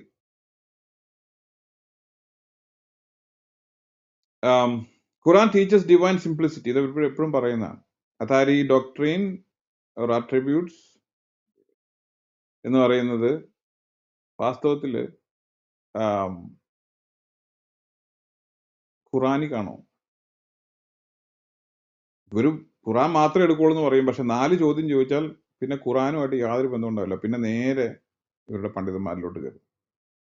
ഇവരുടെ പണ്ഡിതന്മാർ പലരും പല ഉപദേശങ്ങൾ എടുത്തിരിക്കുന്നത് ട്രിനിറ്റേറിയൻ കൺസെപ്റ്റാണ്. ഫോർ എക്സാമ്പിൾ, ഇപ്പൊ എന്താണ് ഈ ആട്രിബ്യൂട്ട്സ് എന്ന് പറയുന്നത്? നിങ്ങൾക്ക് എവിടെ കിട്ടുമോ? ഖുറാനിൽ കിട്ടുമോ ഈ സാധനം?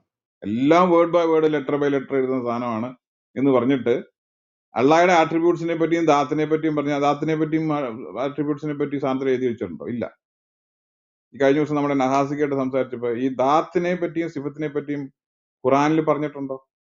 അല്ലെങ്കിൽ വേണ്ട, പിന്നെ തൗഹീദിനെ പറ്റി ഖുറാനിൽ പറഞ്ഞിട്ടുണ്ടോ? ഇല്ല. തൗഹീദ് വിശ്വസിക്കുന്നുണ്ടോ? ഉണ്ട്. അപ്പൊ ഖുറാനിൽ എഴുതാത്തും വിശ്വസിക്കോ? അത് പറയില്ല. മനസ്സിലായോ? ഒരു സമയത്ത് ഇവർ പറയും ഗോഡ് ഹാസ് നോ പാർട്സ് എന്ന് പറയും, അതിനുശേഷം പറയും കൈയും കാലും ഉണ്ടെന്ന് പറയും.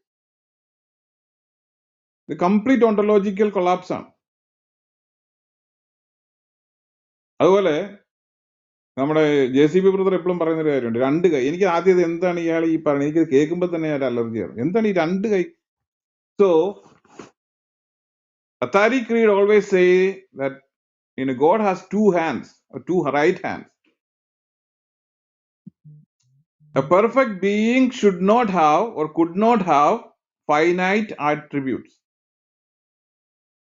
മനസ്സിലായോ? അപ്പോ ഈ ഗോഡിന്റെ ക്രിയേഷൻ എന്നുള്ളത് യൂണിവേഴ്സൽ ഇന്റലക്ട് ആണ്. ഇപ്പൊ നമ്മൾ കഴിഞ്ഞ ദിവസം ഈ നമ്മുടെ താരികൾ സോറി ഗസാലിയെ പറ്റി പറഞ്ഞപ്പോ ഞാൻ വേറെ ആരോടാണ് മറന്നുപോയി, ഇന്ന് ആരോടാണ് സംസാരിച്ചാണ്. അപ്പൊ അതിനകത്ത് ഈ ഇബിൻ സീനെ പറ്റി പറഞ്ഞിരുന്നു. യൂണിവേഴ്സ് എങ്ങനെയാണ്, ഈ യൂണിവേഴ്സ് ഇറ്റേണൽ. ഇപ്പൊ ഇന്ന് നമുക്കറിയാം, ഇന്നിപ്പോ 2026 നിന്നിട്ട് യൂണിവേഴ്സ് ഇറ്റേണൽ എന്ന് ഇബിൻ സീന പറഞ്ഞപ്പോ അതായിരുന്നു അന്നത്തെ ഇജുമ. ഇജുമ എന്ന് ഞാൻ പറയുന്നില്ല, ഒരു ഇന്റലക്ച്വൽ ഹൈ എന്ന് പറയുള്ളൂ. കാരണം ഓർത്തഡോക്സ് മുസ്ലിങ്ങൾ ചിലപ്പോൾ അത് വിശ്വസിച്ചിട്ടുണ്ടാവില്ല, ജസ്റ്റ് ഒരു ഡിസ്കൗണ്ട് നമുക്ക് ചെയ്യാം. പക്ഷെ പല ഇന്റലക്ച്വൽ എലീറ്റ് വിശ്വസിച്ചിരുന്ന യൂണിവേഴ്സൽ എന്ന് പറഞ്ഞ യൂണിവേഴ്സിറ്റി ആണല്ലായിരുന്നു. Otherwise God will be contingent. ദൈവത്തിന് യൂണിവേഴ്സിനെ ഡിപ്പെൻഡ് ചെയ്യാൻ അതൊരു വേറൊരു തിയോളജിക്കൽ പ്രശ്നമാണ്, ഫിലോസഫിക്കൽ പ്രശ്നമാണ് ഇവരുടെ ദൈവത്തെ സംബന്ധിച്ചിടത്തോളം. ഇത് പറഞ്ഞു വന്നതിന്റെ സാധനം, ഈ ഒന്നേ അധികം ഒന്ന് പറയണ കൂടെ അത്ര എളുപ്പമല്ല ഈ യഥാർത്ഥ സാധനത്തിന്റെ മുമ്പിൽ നിന്നുകൊണ്ട് നിങ്ങളെ ഈ പറയുന്നത്. കാരണം നിങ്ങളുടെ യഥാർത്ഥ ഫിലോസഫി എന്ന് പറഞ്ഞാൽ, നിങ്ങളുടെ യഥാർത്ഥ തിയോളജി എന്ന് പറഞ്ഞിട്ടുണ്ടെങ്കിൽ ക്രിസ്ത്യൻസ് പറഞ്ഞ കാര്യങ്ങള് പേഴ്സൺഹുഡ് മാറ്റി എന്ന് മാത്രമല്ലാതെ you just complete Covid it. മനസ്സിലായോ? സിംപ്ലി ദൈവം എന്താണ്, ദൈവത്തിന്റെ വചനം എന്താണ്, ആ വചനം എങ്ങനെ ഇറങ്ങി, അതിന്റെ അർത്ഥം എന്താണ്, പ്രവാചകന്മാരുടെ ഉദ്ദേശം എന്താണ്, ഇതെല്ലാം ഈ നിങ്ങളുടെ ഈ അത്താരികൾ പറയുന്ന, അതായത് ഈ സലഫികൾ പറഞ്ഞതും അല്ലെങ്കിൽ ഹൻബലികൾ പറഞ്ഞതും അശരികൾ പറഞ്ഞതും വ്യത്യാസമുണ്ട്. ക്ലാസിക്കൽ ആട്രിബ്യൂട്ട്സ് അശരി തിയോളജിയുടെ അനുസരിച്ച് വ്യത്യാസമാണ്. ഗസാലി പറയുന്നത് ഇങ്ങനെയാണ്: according to us the maker of the world is a knower with knowledge, living with life, powerful with power and so on. With respect to all the attributes we claim that all of these attributes subsist in God's essence. ഇതല്ലേ Trinity പറയുന്നേ. God is eternal. Everything other than God is created, temporarily generated. ഇനി വേറെ കാര്യം പറഞ്ഞ കൂട്ടത്തിൽ പറയാം. Everything other than God is created എന്ന് പറഞ്ഞപ്പോൾ ഇന്നലെ ഒരു സുന്നി പിന്നെ ഉസ്താദ് വന്നിട്ട് നമ്മളെ പഠിപ്പിക്കുകയാണ്, ക്രിയേറ്റഡ് അല്ലാത്ത വേറൊരു സാധനം കൂടെ കൂടിയാണ്. സുന്നി ഉസ്താദാന്ന് പറയണം. Everything other than God is Allah eternal എന്ന് പറഞ്ഞ സുന്നി ഉസ്താദ് കൊണ്ട് പറയാണ് ലോസ് ഓഫ് ലോജിക്ക് ഇറ്റേണൽ അല്ല, സോറി പിന്നെ ക്രിയേറ്റഡ് അല്ല. അപ്പോ 2 ഇറ്റേണൽ ഉണ്ട് മിനിമം. ഇനി ഇത് മാത്രം കൊണ്ട് തീരുമോ? നിങ്ങളുടെ കലാം ഇറ്റേണൽ ആണ്. അപ്പൊ എത്ര ഇറ്റേണലായി? 3 ഇറ്റേണലായി. ഇനി അവിടെ കണ്ട് തീരുമോ? ഇനി കല മാത്രമാണ്, റൂഹ് ഇറ്റേണലാണ്. അപ്പൊ എത്ര ഇറ്റേണലായി? 4 ഇറ്റേണലായി. ഇനി അവിടെ കണ്ട് തീരുവോ? ബാക്കി 7 സിഫത്തുകളുണ്ട്, അത് ഇറ്റേണലാണ്. അപ്പൊ എത്ര ഇറ്റേണലായി ചേട്ടാ? ക്രിസ്ത്യാനികൾക്ക് 3 ദൈവം ഉണ്ടെന്ന് പറഞ്ഞ അശരികൾക്ക് ഇപ്പൊ എത്ര ദൈവം ഉണ്ട്? ഇനി അവർ പറയുന്നുണ്ട് അങ്ങനെയാണെങ്കിൽ അത് പേഴ്സൺ ആണെന്നൊരു നല്ല ചോദ്യമാണ്, അത് വരാവുന്ന ചോദ്യമാണ്. നിങ്ങൾ എപ്പോഴും മനസ്സിലാക്കേണ്ടുന്ന കാര്യം, God is contacting or communicating with the word of God or കലാം. ദൈവത്തിന് അവന്റെ വചനത്തോട് കമ്മ്യൂണിക്കേറ്റ് ചെയ്യാൻ പറ്റും. So if you want to communicate with something it should necessary have its conscience, right അല്ലെ? ഇപ്പൊ നിങ്ങൾക്ക് ഒരു കല്ലിനോട് നിങ്ങൾ കമ്മ്യൂണിക്കേറ്റ് ചെയ്യാൻ പറ്റില്ല, കാരണം because it doesn't have A conscience. അപ്പൊ കമ്മ്യൂണിക്കേറ്റ് ചെയ്യാൻ ദൈവത്തിന് തന്റെ വചനത്തോട്, തന്റെ റൂഹിനോട് കമ്മ്യൂണിക്കേറ്റ് ചെയ്യാൻ പറ്റുമെങ്കിൽ ആ റൂഹ് പേഴ്സൺ ആണ്. So by definition Allah's word is God personhood. അവരുടെ തന്നെ ഖുറാൻ വെച്ച് നമുക്കത് പറയാം. അപ്പൊ ക്രിസ്ത്യാനികളെ നിങ്ങൾ എന്ത് പറയുന്നുവോ അതേ കാര്യം ക്രിസ്ത്യാനികൾക്ക് 3 ദൈവമാണെങ്കിൽ നിങ്ങൾക്ക് ചുരുങ്ങിയത് 8-9 ദൈവമായി ഇപ്പൊ തന്നെ. God speech is eternal, uncreated, beyond letters, command, prohibition, information ആണെന്ന് നിങ്ങൾ പറഞ്ഞിട്ട് ആ സ്പീച്ചിന്റെ അടുത്ത് നിങ്ങൾ if God can communicate with it, because God can communicate with God's word, it must have conscience. And conscience ഉള്ളതിനെയാണ് നമ്മൾ പൊതുവെ പേഷ്യൻസ് എന്ന് പറയും. പേഷ്യൻസ് അല്ല, പേഴ്സൺസ് എന്ന് പറയും. So speech of God is his eternal attribute, always subsisting in its essence. It is neither sound nor letters nor connected to outlets or instruments. ഇത് ആണ് പുത്രൻ എന്ന് ക്രിസ്ത്യാനികൾ പറയുന്നത്. So what is the difference? We openly proclaim it's a person, or he is a person. പക്ഷെ person ആണെന്ന് പറയാതെ ബാക്കി എല്ലാം ചെയ്യും. അത് കഴിഞ്ഞിട്ട് ഞങ്ങള് അടിപൊളി പറയും ചെയ്യും. ഇതാണ് കാക്കാമാരുടെ അവസ്ഥ.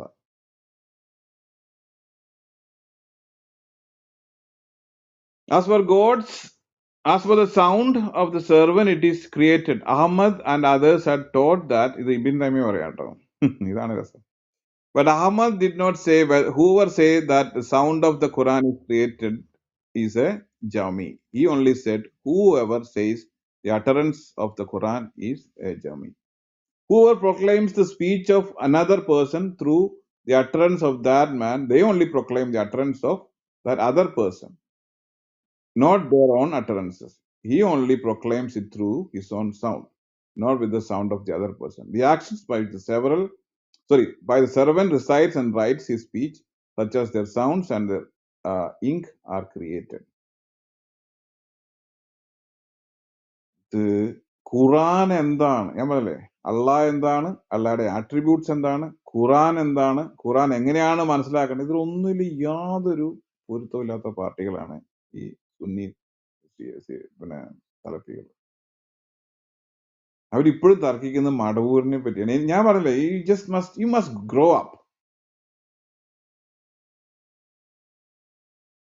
ഓക്കെ, അശാരികൾ പറയുന്നത് all the attributes are not other than God's essence. Trinity പറയുന്നത്, തോമസ് അക്വിനാസ് പറയുന്നത് the same thing about the Son and Spirit. അശാരികൾ പറയുന്നത് attributes eternally subsist in God's essence. Thomas Aquinas quote ചെയ്യുന്നത് ഇങ്ങനെയാണ്. Aquinas says the Son and the Spirit subsist in God's nature. അശാരികൾ പറയുന്നത് God's knowledge is a subsistent uncreated divine attribute. Aquinas പറയുന്നത് God's eternal subsistent knowledge is a subsistent relation called the Son of God. ഇത് മാത്രമാണ് എന്താണ്, we give the personhood to the knowledge of God. Sunni theology it is vulnerable to the charge that divine attributes are distinct essences. After all, they say that each attribute is distinct from the others, and all the attributes are distinct from additional and superadded to the divine essence in which they subsist. It is said that the divine attributes are distinct existence.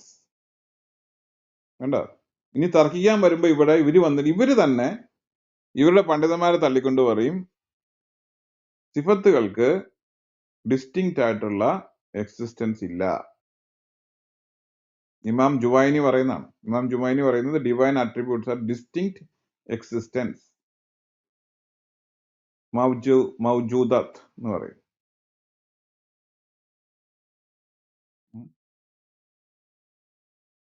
Anyway, നമ്മൾ ഇത്രയും പറഞ്ഞതിന്റെ കാര്യം ഇത്രയേ ഉള്ളൂ. Multiple uncreated divine attributes that are mutually distinct, that is, God's life is not identical to his knowledge and power. The eternally subsist in God's essence are comparable to the Trinity. ഞാനിത് ഇന്ന് അല്പസമയം കൂടുതൽ എടുത്തുവെന്ന് എനിക്ക് തോന്നുന്നു. But anyway, ഇത് നിങ്ങൾക്ക് മനസ്സിലാക്കാൻ അല്പം ബുദ്ധിമുട്ടാകാൻ സാധ്യതയുണ്ട്.